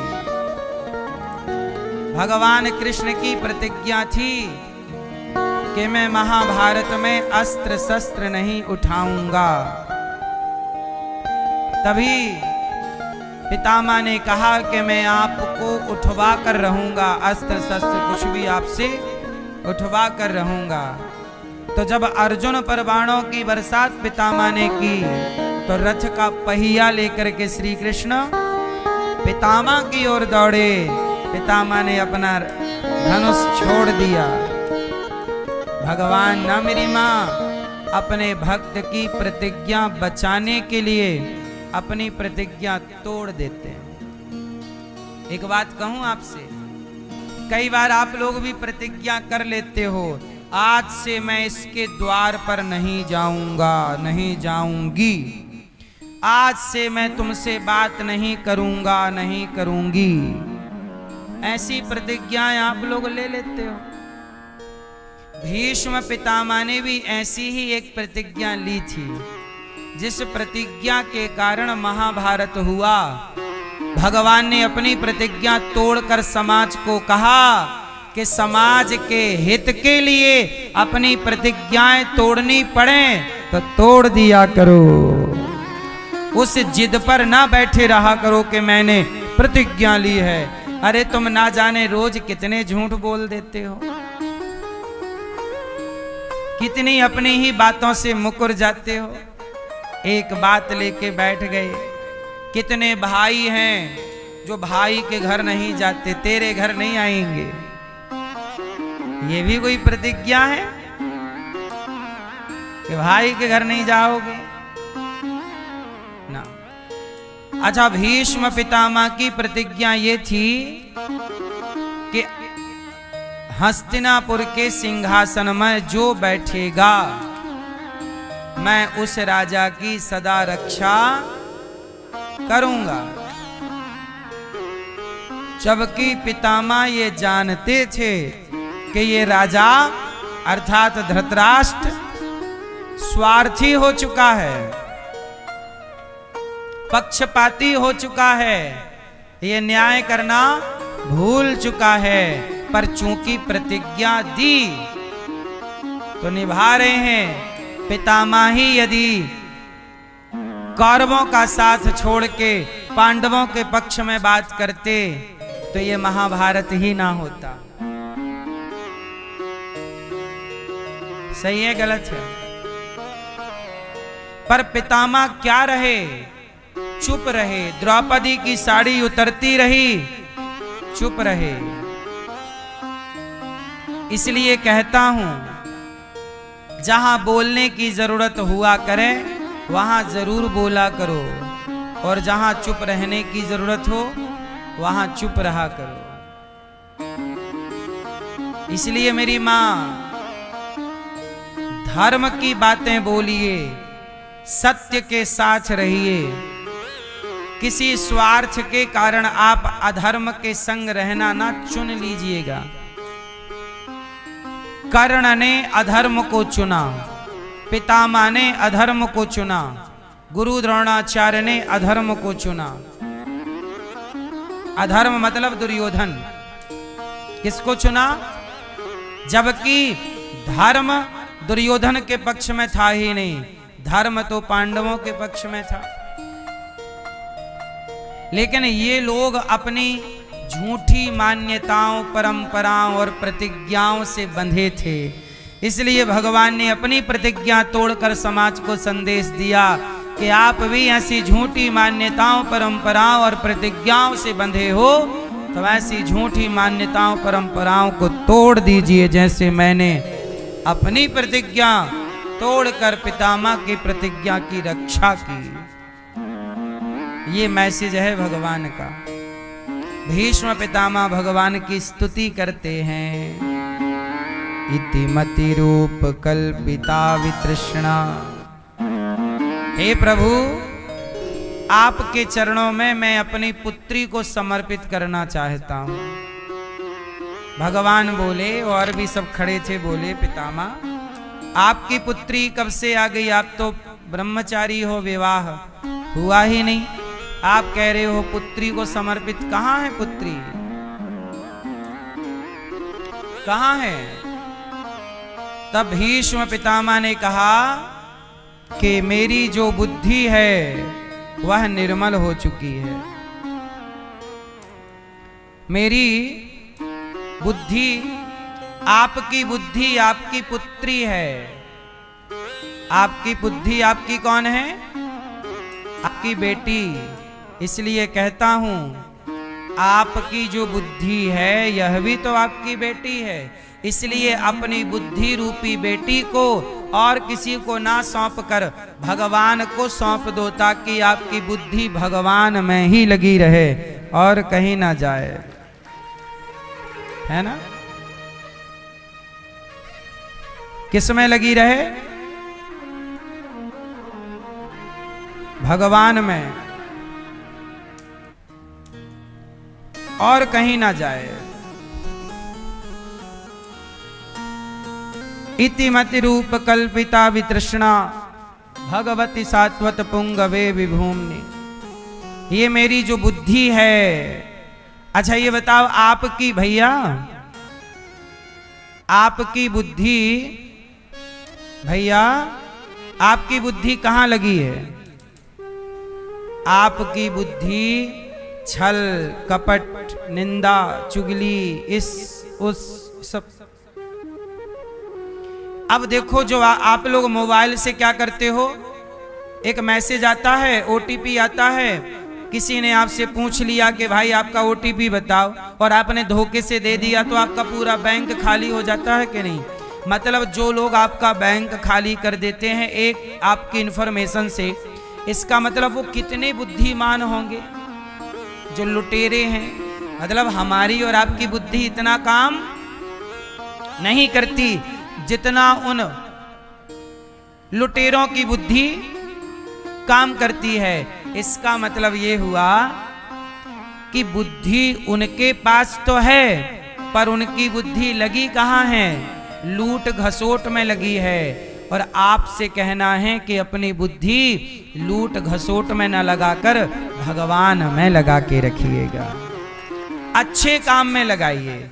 कोई अच्छी चीज आप बना रहे हैं देश के लिए, नया आविष्कार कर रहे हैं, अपना खोज कर रहे हैं, करिए, अपने काम को करते रहिए। किसी को नुकसान पहुंचाने में बुद्धि ना लगाइए, हाँ किसी को फायदा पहुंचाने में बुद्धि जरूर लगाइए। बोलो हाँ। इसलिए ये दास आपसे कहता रहता है कि बुद्धि भगवान ने सबको दी है। कोई अपनी बुद्धि से पुण्य कमा लेता है, जैसे आपने बुद्धि दी ईश्वर ने, आपने अपनी बुद्धि से क्या किया? गौरी गोपाल आश्रम में किसी माँ को रोटी दे दी। आप बुद्धिमान हैं तब ना आप अन्न का दान कर रहे हो। मूर्ख व्यक्ति तो अन्न का दान नहीं करता। तो आपने अपनी बुद्धि से क्या किया? अन्नदान कर दिया। अब हमारी श्रीमती शोभाबाई राम रावजी ठेंगरी मडकौना यवतमाल महाराष्ट्र से आप आए हैं। आप श्री पहले कथा करा चुके हैं आप लोग, आगे फिर कराने की बुकिंग है। होली के टाइम, और आपकी ओर से, मैया की ओर से गौरी गोपाल आश्रम की सेवाओं में 1 लाख रुपए का सहयोग देकर आप सभी माताओं के भोजन, संतों के भोजन, गौ सेवा से अपने आप को जोड़ रहे हैं। विद्यालय का निर्माण जो हो रहा है उसमें भी आप सहयोग कर रहे हैं। तो ये बुद्धि आपने कहाँ लगाई? सेवा में, भगवान में। इसलिए कहता हूं भगवान में अपनी बुद्धि लगाओ। ये दास अनिरुद्ध ने कहाँ बुद्धि लगाई? सेवा में। देखो ईश्वर ने मुझे भी थोड़ी सी बुद्धि यदि दी है तो मैंने उस बुद्धि को कहाँ लगाया? आज गौरी गोपाल आश्रम में 317 वृद्ध माएं हैं। उन माओं की सेवा, आपको पता है आपकी तो एक माँ है, आपके घर में कोई एक बूढ़ा आदमी हो ना, आप परेशान हो जाते हैं कई बार दवाई करा के, है ना। और लेकिन गौरी गोपाल में ये दास इतनी माओं के होने पर भी मैं कभी परेशान नहीं होता। सभी माओं की बड़ी श्रद्धा से सेवा करता हूँ। क्यों? क्योंकि मुझे पता है कि जिस दिन मैं मुझे हॉस्पिटल ना जाना पड़े कभी आखिरी टाइम, लेकिन जिस दिन मैं मरूंगा उस दिन जब अभी मैंने एक डॉक्टर और एक मरीज की कहानी सुनाई, अब जरा उस मरीज की जगह में अपने को रख कर देखूं कि जब मैं आखिरी सांस ले रहा होऊंगा और मेरे सामने भी मेरे जीवन भर की पिक्चर सामने आएगी, रील आएगी कि मैंने क्या क्या जीवन भर, जवानी में क्या किया, लड़कपन में क्या किया, बुढ़ापे में, तो मेरे भी तो सामने चलेगा। तो उस समय मैं रो रहा होऊंगा क्या? नहीं। मैंने ऐसा कोई काम नहीं किया कि मुझे आखिरी वक्त मृत्यु की सैया पर लेटकर रोना पड़े। मैंने ऐसा कोई काम नहीं किया। मैं किस बात के लिए रहूंगा? मैं भगवान के पास जाने के लिए प्रसन्नता से उछलता रहूंगा कि प्रभु मैंने जीवन भर आपकी और आपके भक्तों की सेवा की है। मैंने कभी किसी का दिल नहीं दुखाया, मैंने किसी को अपमानित नहीं किया, मैंने किसी के घर जाकर चोरी नहीं की, डाका नहीं डाला, मैंने भ्रष्टाचार नहीं किया, मैंने कभी किसी का दिल नहीं दुखाया। मैंने सदा रोते को हंसाने का प्रयास किया है, बेसहारा माँओं को सहारा देने का प्रयास किया है। गौरी गोपाल विद्यालय बन रहा है, 5 से 7 हजार बच्चे गौरी गोपाल विद्यालय के माध्यम से, गौरी गोपाल विद्यालय के द्वारा CBSE बोर्ड की शिक्षा निःशुल्क पाएंगे। शिक्षा भी और संस्कार भी। ये काम देखो विद्यालय का चालू हो गया है, नींव का काम चल रहा है। आपसे प्रार्थना है कि इस गौरी गोपाल विद्यालय में, इसके निर्माण में थोड़ा थोड़ा, एक ईंट का, एक सीमेंट की बोरी का, कुछ ईंटों का आप भी सहयोग करना, ताकि आप भी ईश्वर के घर जाकर कह सको कि मैंने भी एक विद्यालय के निर्माण में प्रभु सहयोग किया था। वो पुण्य भी तो आपके खाते पे रहेगा। बोलो हाँ कि ना? इसलिए हम सबको आखिरी वक्त में रोना ना पड़े कि हमने पुण्य करना। अब वो मरीज कह रहा है कि मैं पुण्य करना अब चाहूं भी, मेरी खूब संपत्ति है, पर अब मैं किसी को रोटी खिलाना चाहूं, तब मैं आखिरी में हॉस्पिटल में जो आखिरी सांस ले रहा है, जो मृत्यु की सैया पर पड़ा है, अब वो चाह भी ले कि मैं थोड़ा अन्नदान कर दूं, किसी भूखे को रोटी दे दूं, तो वो हॉस्पिटल वाला कैसे दे पाएगा? बोलो मेरी माँ। इसलिए जब आपके हाथ सलामत हैं, इन हाथों से सेवा करिएगा, इन हाथों से किसी के आंसू पहुंचिएगा, किसी के मुंह पर रोटी दीजिएगा, किसी का सहारा बनिए, क्योंकि एक टाइम बाद ये हाथ ऐसे हो जाएंगे सिर्फ, है ना। ये हाथ भी आपसे संभलेगा नहीं। एक टाइम बाद मुर्दे का हाथ नहीं ऐसे चला जाता, लोग उठा के सटा के रखते हैं उसे, फिर वो ऐसे चला जाता। मतलब आपका ये हाथ आज तो एक्टिव है, एक टाइम बाद ये हाथ भी आपका साथ छोड़ देगा, है या नहीं। इसलिए मेरी माँ, जीवन में आखिरी वक्त पर रोने के लिए ना बैठिएगा, अभी अच्छे अच्छे काम कर लीजिएगा। हाँ, भला की जय भला होगा, बुरा की जय बुरा होगा। वही लिख लिख कर क्या होगा, यहीं सबको चुकाना है। मैया जी झूठ मत बोलो, प्रभु के पास जाना है। आप लोग बताओ, जब आप लोग आखिरी सांस ले रहे होंगे तो आप रोते रोते जाएंगे कि हंसते हंसते? इसलिए ऐसा काम मत करना, किसी का दिल ना दुखाना, क्योंकि आप किसी को सताओगे तो वो उसकी बद्दुआएं गूंजती रहेंगी भीतर। इसलिए जब आप जाओ तो आपके भीतर एक संतोष होना चाहिए कि प्रभु आपने जो जीवन दिया था, मैंने इस जीवन को पाकर दुरुपयोग नहीं किया इस जीवन का, मैंने रुलाया किसी को नहीं, मैंने सबको हंसाया, गले लगाया है, सबकी सेवा की, मैंने किसी को नीचा नहीं दिखाया, किसी का पांव पकड़कर नहीं खींचा, सबको रास्ता दिखाया। आप जब जाओ तो हैप्पी होके जाओ, यही जिंदगी है। हंसते हंसते कट जाए रस्ते, जिंदगी यूं ही चलती रहे। तो जिंदगी मैया हंसते हंसते मरते समय ये शिकायत खुद से ना रहे कि मैंने ये काम क्यों नहीं किया, है ना मेरी माँ? क्योंकि एक दिन सबको ही वेंटिलेटर पर जाना है, सबको ही अंतिम सांस लेनी है, सबको ही चिता पर जलना है। आखिरी रोना अच्छा नहीं है। आखिरी ऐसे कर्म करो, कबीरा जब पैदा भये, कबीरा जब पैदा भये, जग हंसे हम रोए। बच्चा पैदा होता है तो बच्चा रोता है, और दुनिया कबीरा जब पैदा भये, जग हंसे हम रोए। अब करनी ऐसी कर चलो कि हम हंसें जग रोए। ऐसा करके चलना कि हम हंसते हंसते जाएं और हमारे इस अच्छाई पर दुनिया रोती रहे कि भले व्यक्ति चले गए। इसलिए मेरी मां, आप लोग जब मरते समय खुश रहेंगी ना, तब मैं समझूंगा कि आपने ठीक से कथा सुनी है।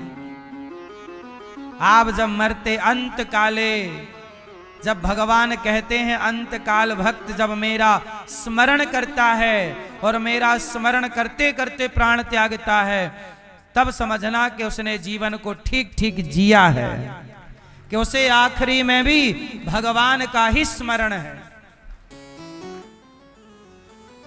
यही जीवन जीने की आपसे मैं एक ही दक्षिणा चाहता हूं कि आप इतने अच्छे से जीवन जीना कि आखिरी में आपके जब प्राण निकलने का वक्त आए तो आप कोई चिंता में ना हो, कोई सोच विचार टेंशन में ना हो, आप हैप्पी रहें, खुश रहें, प्रसन्न चित्त से प्रभु का स्मरण करते हुए और फिर प्राण जाएं। यही है आपके जीवन का आखिरी सुख, और यही सुख मिला तो जीवन का लोक भी बना और परलोक भी बना। यही सत्संग का मूल उद्देश्य है। अंते नारायण स्मृति, अंत में भगवान का स्मरण। तो भीष्म पितामह भगवान का स्मरण कर रहे हैं, भगवान की स्तुति क्या कह रहे हैं? इतिमति रूप कल्पिता वितृष्णा भगवती सात्वत पुंगवे विभूम्नि स्वसुख मुपगते क्वचित विहर तुम प्रकृति मुपेयुष यद भव प्रवाह। हे प्रभु अपने चरणों की भक्ति दीजिए। भगवान ने पितामह पर कृपा की और पितामह प्रभु का दर्शन करते करते इच्छा मृत्यु का वरदान था, अभी तक नहीं मरे, चाहते तो इतना दर्द ना उठाते, मर जाते, पर नहीं, कितना भी दर्द उठाना पड़े पर जीऊंगा। किसके लिए जीऊंगा? एक बार इन आंखों से प्रभु को तो देख लूं। तो पितामह अभी तक इंतजार किसका था? मेरे प्रभु आएंगे, उनके लिए जीवित थे पितामह। और भगवान का दर्शन करते करते प्राण समर्पित करते हैं प्रभु में। पितामह की परम गति होती है, पितामह भगवत धाम जाते हैं। अब भगवान द्वारिका गए, द्वारिका में भगवान का स्वागत हुआ। और जब द्वारिका गए तो इसके बाद क्या हुआ? परीक्षित जी का जन्म हुआ। किसका जन्म हुआ? परीक्षित। भगवान आए, परीक्षित जी से खूब प्यार किया। भगवान जब द्वारिका गए तो धृतराष्ट्र का हाल बुरा था। धृतराष्ट्र का हाल कैसा था? देखो, जवानी का किया गया पाप बुढ़ापे में दिखने लग जाता। अब उदाहरण मैं आपको धृतराष्ट्र का दे रहा हूं, सावधान होकर सुनिएगा। धृतराष्ट्र को जब भूख लगती और धृतराष्ट्र बोलते कि मुझे भूख लगी है, रोटी दो। क्योंकि धृतराष्ट्र अब राजा नहीं रहे ना, अब राजा कौन है? धर्मराज।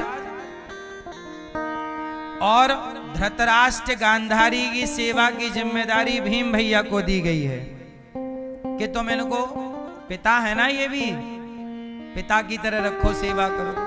लेकिन भीम भैया के अंदर है नहीं, ये बुढ़ा बहुत दुष्ट है। तो भीम भैया रोटी देते हैं। धृतराष्ट्र बोला रोटी लाओ, भूख लगी है।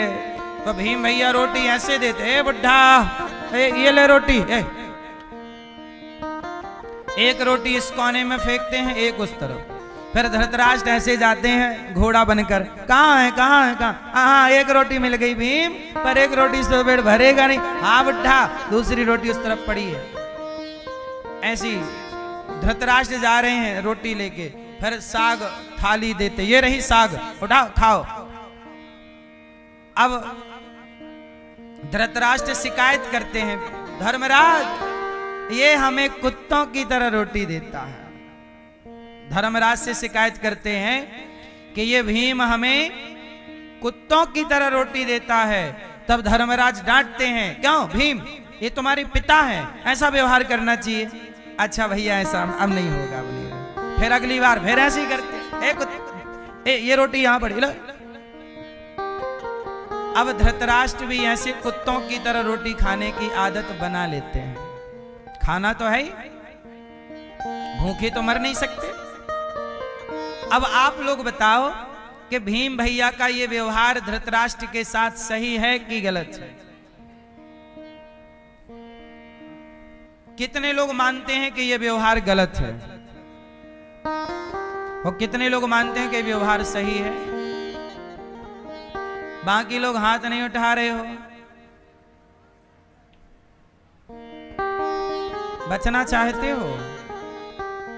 सुनो, मैया, ओ लाल मैया, जा रही हो मेरी मां? नहीं। तो सुनो, भीम भैया कुत्तों की तरह दे रहे हैं, लो। अब ये व्यवहार सही है गलत है? देखने में तो यही लगता है कि व्यवहार गलत है। भीम से पूछा कि भैया तुम ऐसा व्यवहार बड़ों के साथ क्यों करते हो? ये तो पिता तुल्य हैं, नहीं करना चाहिए। तब भीम ने कहा कि ये वही बुढ़ा है जिसने मुझे जहर दे दिया था, इसके बेटे ने। और इसको पता था, बुढ़ा चुप रहा। भीम को दुर्योधन ने जहर देके गंगा जी में डाल दिया था। जब इसने अपने बेटों से मुझे जहर पिलवाया और अब ये मुझसे उम्मीद करता है कि मैं सम्मान से रोटी दूं, जैसे को इसने हम पांचों भाइयों को लाक्षागृह में बंद करके आग लगवा दी। जिंदा जलाने का षड्यंत्र इस बुढ़े ने किया है और ये चाहता है कि मैं इसको सम्मान से रोटी दूं। इसके सामने मेरी पत्नी द्रौपदी की लाज उतरती रही और ये बुढ़ा चुपचाप तमाशा देखता रहा। एक बार भी अपनी औलाद को रोका नहीं कि दुर्योधन, दुशासन, तेरी भाभी के कपड़े क्यों खींच रहा है? और ये आज मेरे से उम्मीद करता है कि मैं इसे रोटी सम्मान से दूं। याद रखना मेरी माँ, जब आप गलत करते हो ना, तब आपके साथ भी गलत होता है। आप गलत ना करेंगे तो आपके साथ प्रकृति गलत होने ही नहीं देगी। इसलिए कहता हूं कि कोई किसी को दुख नहीं देता। आज धृतराष्ट्र को कुत्तों की तरह रोटी मिल रही है तो ये इसी रोटी के जिम्मेदार यही है, ये इसी के लायक है। ये तो भीम भैया का ये तो फिर भी भाग्य, भीम भैया फिर भी ठीक है कि रोटी दे रहे हैं।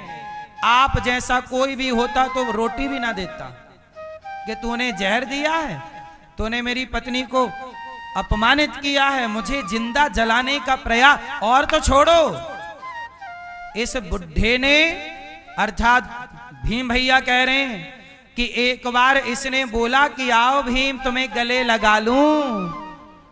गले लगाने के बहाने मुझे बुलाया। वो तो केशव थे, कन्हैया थे कि मुझे हटा के और मेरा पुतला पकड़ा दिया। इसने पुतला दबाया, चूरा हो गया पुतला। मेरे को पकड़ डालता तो बुढ़ा मुझे दबा के खत्म कर देता। जब इनके पूरे पुत्र मारे गए ना धृतराष्ट्र के, तो धृतराष्ट्र को भीम पर बड़ा गुस्सा आया क्योंकि सारे बेटों को भीम ने मारा। तो भीम को बोला कि या तुझे गले लगाऊं। वो गले लगाने के बहाने ना दबा के मारना चाहता था धृतराष्ट्र, चाहते थे धृतराष्ट्र। क्योंकि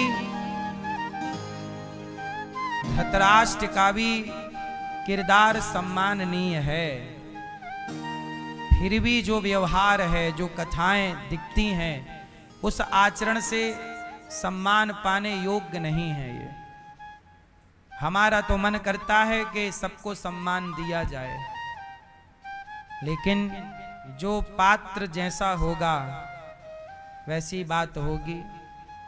भीम भैया कहते हैं कि नहीं, इन्होंने इसलिए मेरी माँ ये सब कथाएं आपके लिए हैं कि आप भी जब जवान रहते हो ना, पैसे का बल, शारीरिक बल होता है, आप भी कोई कसर नहीं लगाते किसी को तड़पाने में, मारने में, नुकसान पहुंचाने में। इसलिए कहता हूं पद प्रतिष्ठा का अर्थ ये नहीं है कि तुम दूसरों को जिंदा जलाने का सोचो, तुम दूसरों का बिगाड़ने का सोचो। यदि तुमने बिगाड़ा है तो आज धृतराष्ट्र का भी तो बिगड़ गया, 100 बेटे का नाश हो गया।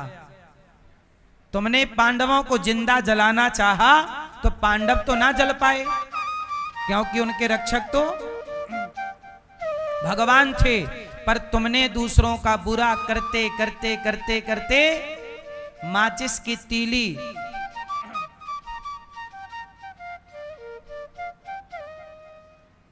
माचिस की तीली जब जलती है तो वो बाद में किसी और को जलाती है, वो बाद में चूल्हा या जंगल जलाती है।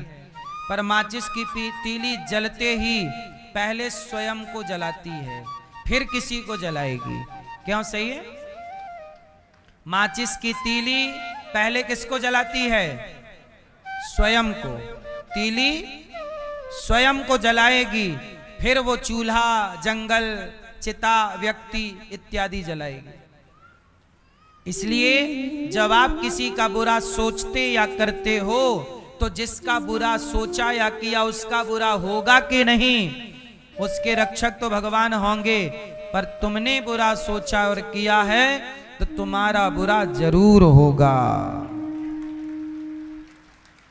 इसलिए कहता हूं कि बुरा सोचने से, बुरा करने से बचिएगा। किससे बचेंगे? बुरा करने और सोचने से बचिएगा। दुर्योधन ने बुरा किया, दुशासन ने बुरा किया, धृतराष्ट्र ने बुरा किया, परिणाम क्या हुआ? इसलिए ईश्वर के घर देर है, क्या नहीं है? अंधेर नहीं है। इसलिए मेरी मां, ईश्वर की लाख आंख से देख रहा है तुझे देखने वाला। सच की खेती कर ले चतुर नर, समय गुजरता जाता मेरे मालिक की दुकान में सब लोगों का खाता। बड़े बड़े कानून प्रभु के, बड़ी बड़ी मर्यादा, किसी को कौड़ी कम नहीं देता, किसी को दमड़ी ज्यादा। समझदार तो चुप रह जाता, मूर्ख शोर मचाता। जब धृतराष्ट्र को कुत्तों की तरह रोटी परोसी गई, तब विदुर जी आए और विदुर जी ने धृतराष्ट्र गांधारी से कहा कि अब तो प्रभु में मन लगाओ, अब भी कुत्तों की तरह रोटी खा के तुम्हें जीना ही है। बस तो तुम्हारे बच्चे भी मर गए, अब तुम भी तो मरो। तब विदुर जी धृतराष्ट्र गांधारी को ले गए और वहां बद्रीनाथ में ले जाके अनशन कराया। क्या कराया? अनशन। अनशन क्या होता है? पहले भोजन छोड़ा, पानी और पत्तों के भरोसे रहे, फिर पानी और पत्तों को छोड़कर सांस के भरोसे रहे, फिर धीरे से सांस, धीरे धीरे शरीर से सब चीजें त्याग कर चित्त भगवान में लगा के और अपना अंतिम कल्याण धृतराष्ट्र गांधारी जी ने किया।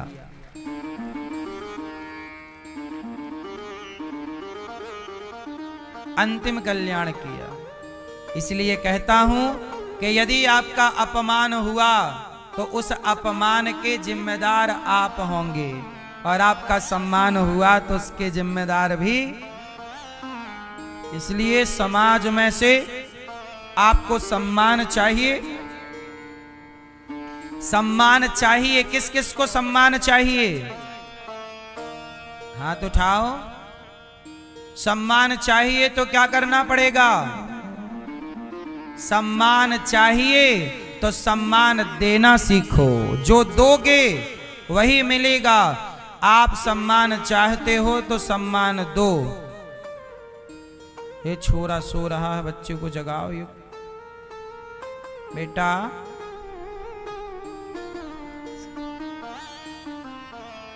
सम्मान देने से क्या मिलेगा? जोर से। सम्मान देने से और अपमान देने से, जो देंगे, जो बोएगा। सम्मान चाहते हो तो सबको सम्मान दो। इसलिए किसी को अपमानित क्यों करना है? भाई, पिता, माता, पत्नी, पति, बेटा, दोस्त, पड़ोसी इत्यादि क्यों करना है अपमान? सम्मान अच्छी चीज है। सम्मान दो, सम्मान लो। आदमी अपमान करता है, फिर जब उसका होता है तो रोता है कि मेरा अपमान। भाई, जो बोया था वही तो ना काटोगे। धृतराष्ट्र गांधारी का उद्धार, धृतराष्ट्र जी गांधारी जी को मुक्ति मिली। अब भगवान कृष्ण की 125 वर्ष की लीला पूरी हुई, और जब भगवान श्री कृष्ण जाने लगे तो भक्तों ने कहा कि प्रभु, हम आपके बिना कैसे रहेंगे?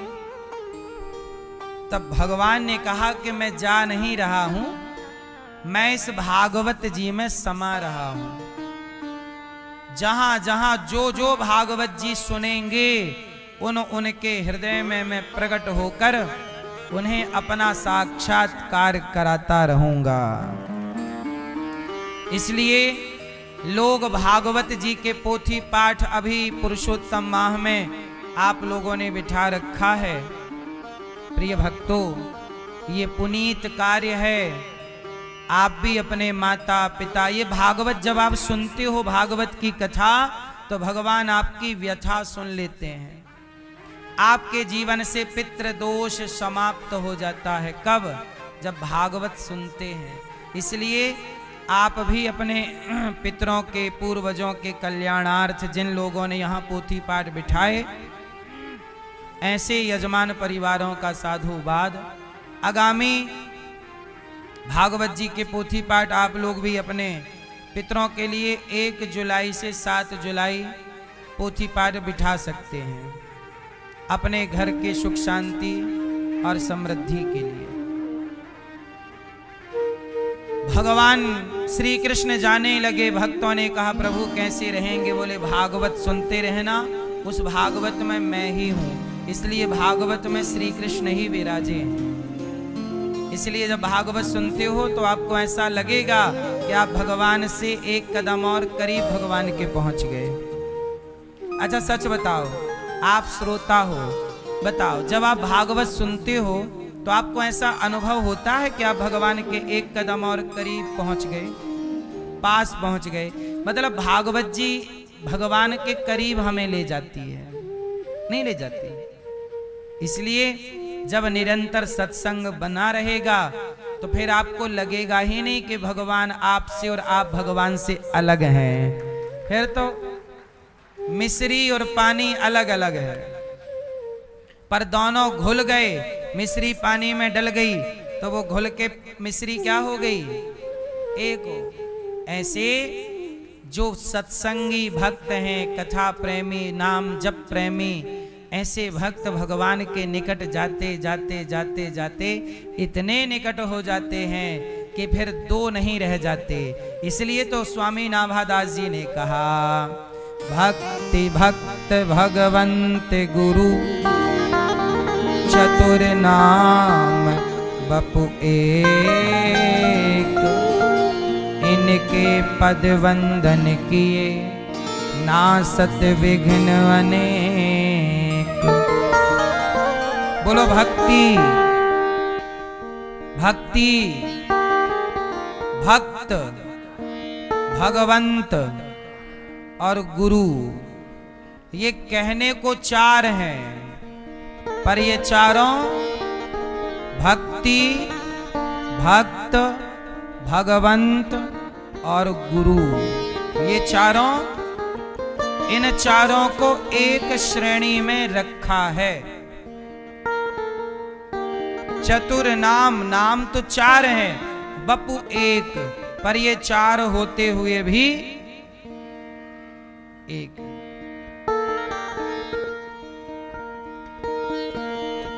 तो भगवान के जाते ही कलयुग आ गया।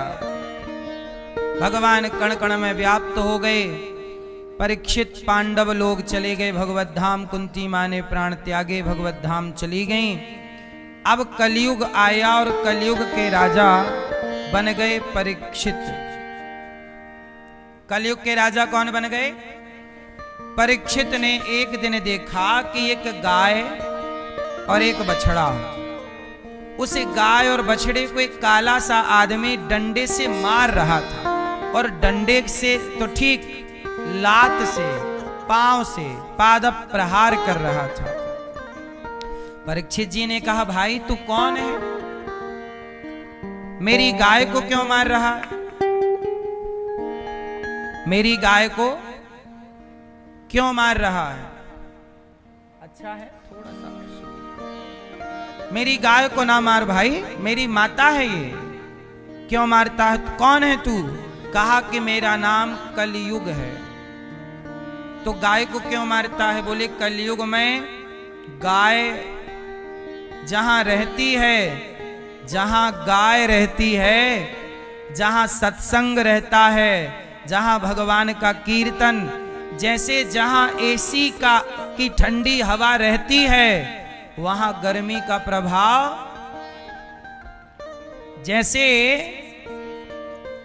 जहां एसी की ठंडी हवा हो वहां गर्मी का प्रभाव नहीं होता, ऐसे जहां गौ सेवा, संतों की सेवा, भक्तों का वास, भगवान नाम जप और भगवान की कथा हो, वहां कलयुग का वास नहीं होता।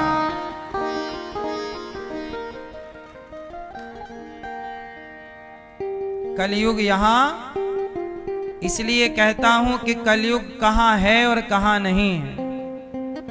जहां कथा है, कीर्तन है, सत्संग है, वहां कलयुग नहीं है। इसलिए कहता हूं अपने से, अपने को सत्संग कीर्तन से जोड़े रखोगे तो कलयुग आपका स्पर्श भी ना कर पाएगा, वरना कलयुग फिर आपको अपना चेला बना लेगा। और कलयुग के चेला बनोगे तो कलयुग के चेले 4 हैं। कलयुग के चेले कितने? जो जुआ खेल रहे हैं ये कलयुग के चेले हैं। कलयुग चाहता है खेलो जुआ, क्योंकि कलयुग इन्हीं की खोपड़ी में बैठता है। कलयुग का पहला चेला जुआड़ी, इसीलिए आपको बनना है कलयुग का चेला। जुआ से बचना। द्यूतम पानम, शराब पीते हो? दारू,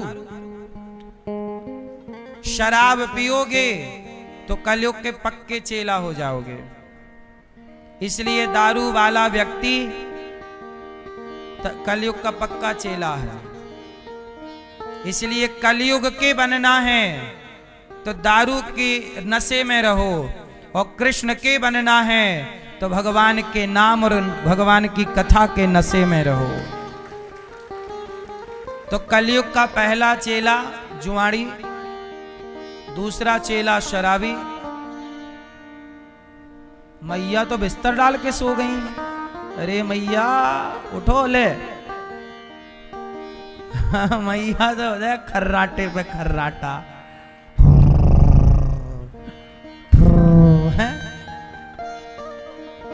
मैया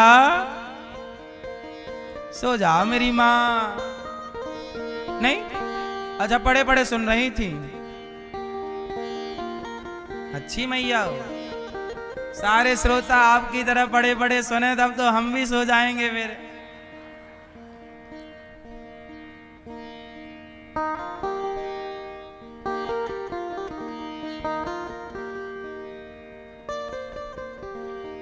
सुनो, कलयुग का पहला चेला कौन? जुआ। दूसरा चेला शराबी। कलयुग का चेला द्यूतम पान, स्त्रिया, जो पराई स्त्री को ताक झांक करे, ताकते रहते तुझको सांझ सवेरे। ये सारे लोग ये कलयुग के चेले हैं। और कलयुग का चेला मुन्नी बदनाम हुई, सब कलयुग के चेले हैं। सामने वाली खिड़की में एक चांद का टुकड़ा रहता है, सब कलयुग के चेले हैं ये। तो सामने वाली खिड़की में देखता रहे जेठालाल की तरह बबीता जी आई कि नहीं, है ना? एक कलयुग का चेला है। द्यूतम पानम, स्त्रिया, और मांसाहारी और भ्रष्टाचारी, ये सब कलयुग। जहां पाप है, बेईमानी है, कलयुग बेईमानी में तो है ना, पाप में, ईमानदारी में क्या करेगा कलयुग?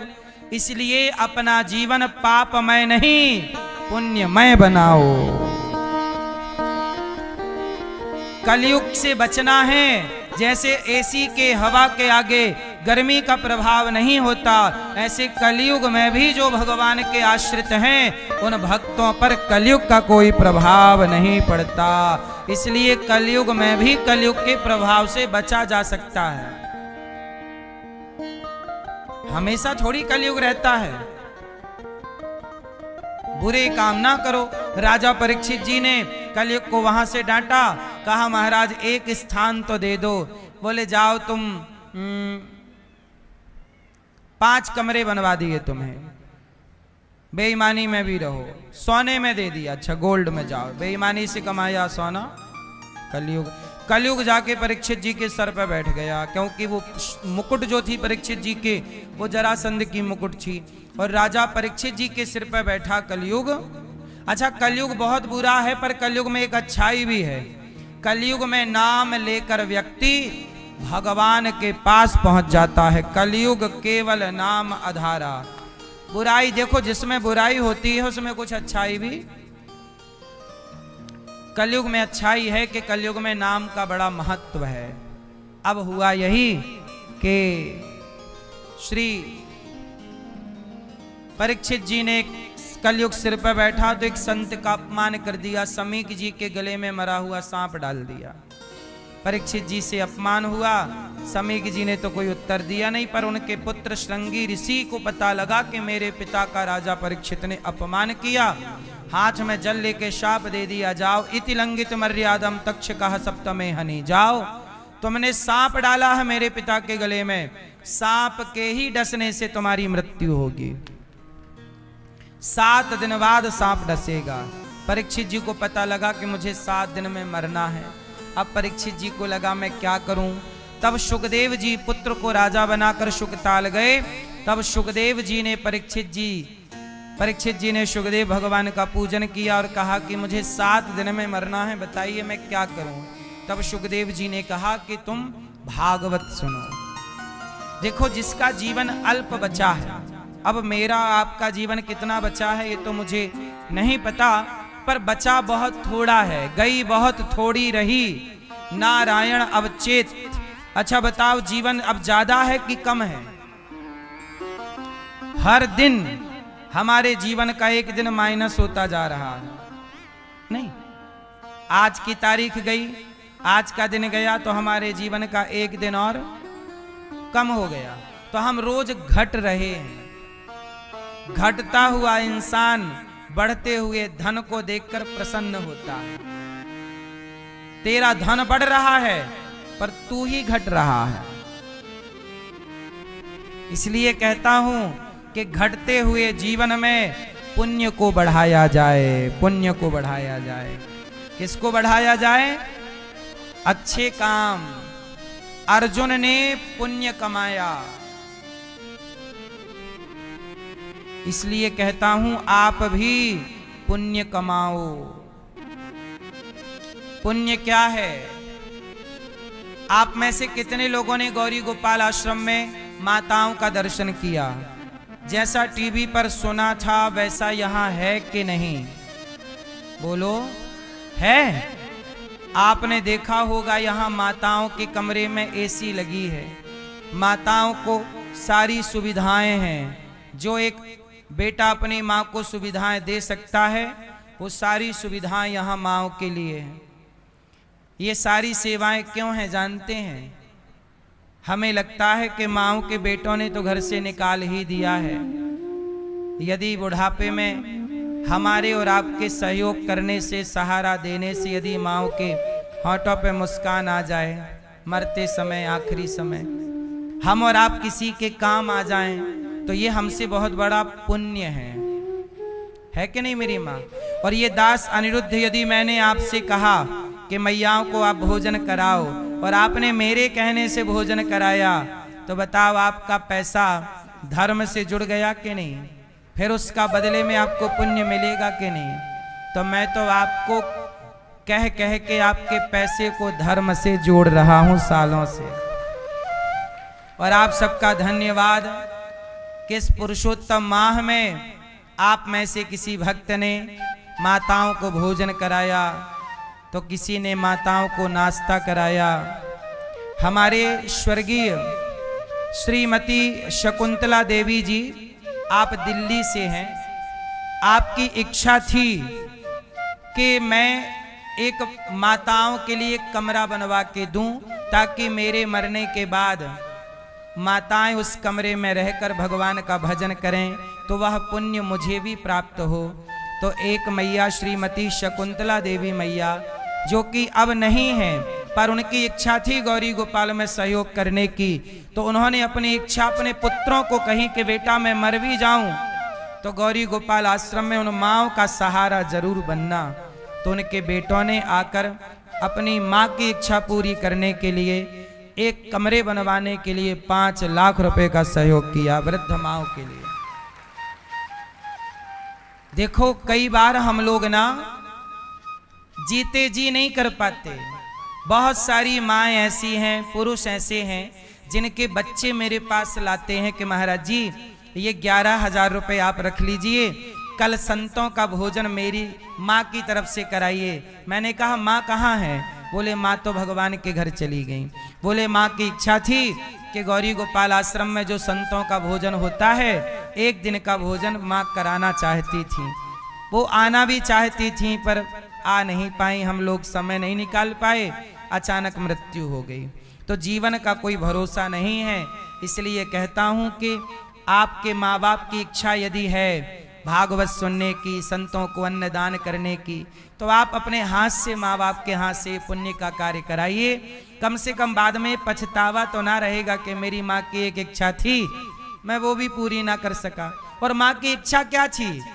कितनी अच्छी इच्छा है कि मैं संतों को भोजन कराऊं, बेसहारा माँओं को रोटी दूं। गौरी गोपाल गुरुकुल विद्यालय बन रहा है कक्षा 1 से लेकर 12वीं तक। अब मैं विद्यालय बना रहा हूं ताकि बच्चों को शिक्षा भी मिले और संस्कार भी मिले। 5 से 7 हजार बच्चे पढ़ेंगे और निःशुल्क पढ़ेंगे। बताओ ये पाप है कि पुण्य है? ये विद्या का मंदिर है। आप भी जरूर इसमें सहारा बनिएगा। अच्छा काम लगे। गौरी गोपाल विद्यालय है ये, जहां बच्चों को निःशुल्क शिक्षा और संस्कार मिलेगा। आप सहयोग करेंगे तो विद्यालय का निर्माण हो जाएगा, सहयोग नहीं करेंगे तो कैसे होगा? ये देखो नींव का काम चालू है, नींव बननी स्टार्ट हो गई है। बनने के बाद विद्यालय ऐसा दिखेगा। बन जाने के बाद विद्यालय जो गौरी गोपाल विद्यालय है वो कैसा दिखेगा? ऐसा दिखेगा जैसा आप टीवी पर देख रहे हैं। ये बनने के बाद ऐसा दिखेगा और यहाँ 5 से 7 हजार बच्चों के पढ़ने की क्षमता रहेगी। बड़ा विद्यालय है, बड़ा काम है, करोड़ों रुपए का काम होगा, करोड़ों रुपए खर्च होंगे उसे बनाने में।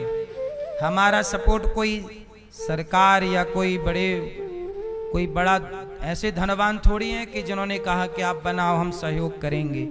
ये दास अनिरुद्ध तो आप लोगों से भिक्षा मांग मांग कर, कोई 100 रुपए देता है तो कोई 1000 रुपए, कोई 5000, कोई जिसकी जो सामर्थ्य और शक्ति है, आप लोगों के सहयोग से ही ये सब कार्य होता है। तो आप जरूर सहयोग कीजिए और विद्यालय पुरुषोत्तम माह चल रहा है, कुछ पुण्य जरूर करिए। गौरी गोपाल गौशाला में यहाँ 400 से अधिक गौ माता है।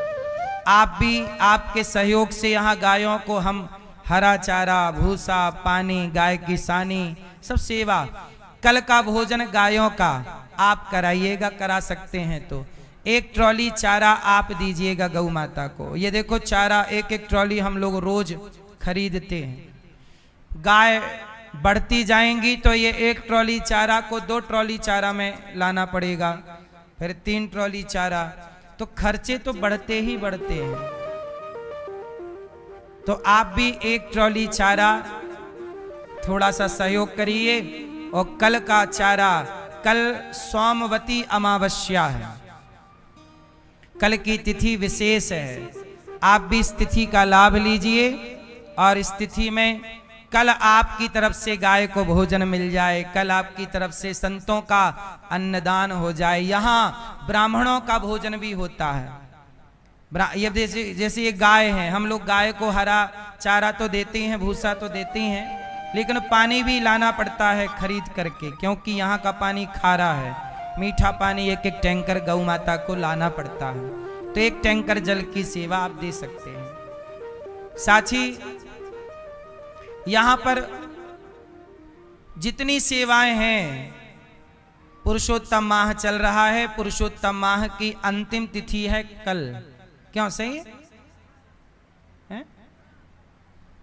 अब कल से पुरुषोत्तम माह क्या हो जाएगा? कल अर्थात अभी कल का टाइम है, कल है सोमवती अमावस्या और ये पुरुषोत्तम माह की सोमवती अमावस्या कभी कभी प्राप्त होती है। तो आप लोग इस तिथि पर कल संतों का भोजन करा सकते हैं, कल यहाँ ब्राह्मणों का भोजन करा सकते हैं, ब्रह्म भोज कल आप अपनी ओर से करा सकते हैं। माताओं को भोजन, इस पावन पुनीत तिथि में कोई ना कोई शुभ कार्य जरूर कीजिएगा, चाहे गायों को चारा, चाहे संतों को भोजन। यहाँ अखंड रसोई चलती है, 25 से 30 हजार लोग पर डे भोजन करते हैं। कितने लोग? आप में से कितने लोगों ने प्रसादी पाई? आपका कोई पैसा लगा? सोचो, सबको गौरी गोपाल जी की रसोई सेवा फ्री में। अब बताओ ये सेवा है कि नहीं? सनातन में अन्नदान से बड़ा कोई दान नहीं होता। आप भी अन्नदान कर सकते हैं। तो कल का देखो ये लाइन लगी है ना भक्तों की, ये भोजन करने वाले भक्तों की, बच्चों की, माताओं की, बहनों की, बुजुर्गों की ये लाइन है। ये भोजन, ये लाइन लगी रहती है। भोजन करने वाले भक्त यहाँ हजारों, दिन भर में 25 से 30 हजार लोग, 12 महीने चलती है सेवा। थोड़ा सा अन्नदान।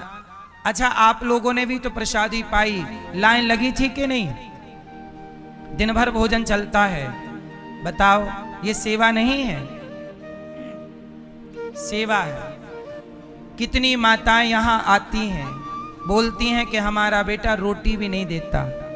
सोचिए कैसी औलाद है कि अपनी माँ को रोटी नहीं देता। लेकिन आप जैसे धरती पे अच्छे भक्त भी हैं कि आप इतने भक्तों के लिए रोटी देने का संकल्प लेते हो। ये धरती आप जैसे भक्तों के बल पर टिकी हुई है। इसलिए कल की रसोई आप बंटवाइएगा अपनी ओर से कि कल सोमवती अमावस्या है, कल का प्रसाद आपकी ओर से बांटा जाएगा। यहां पर माताओं को कल का नाश्ता, कल का भोजन, कल का रात्रि का दूध या आज के रात्रि का दूध माताओं को आपकी ओर से दिया जाए, यह भी आप संकल्प ले सकते हैं।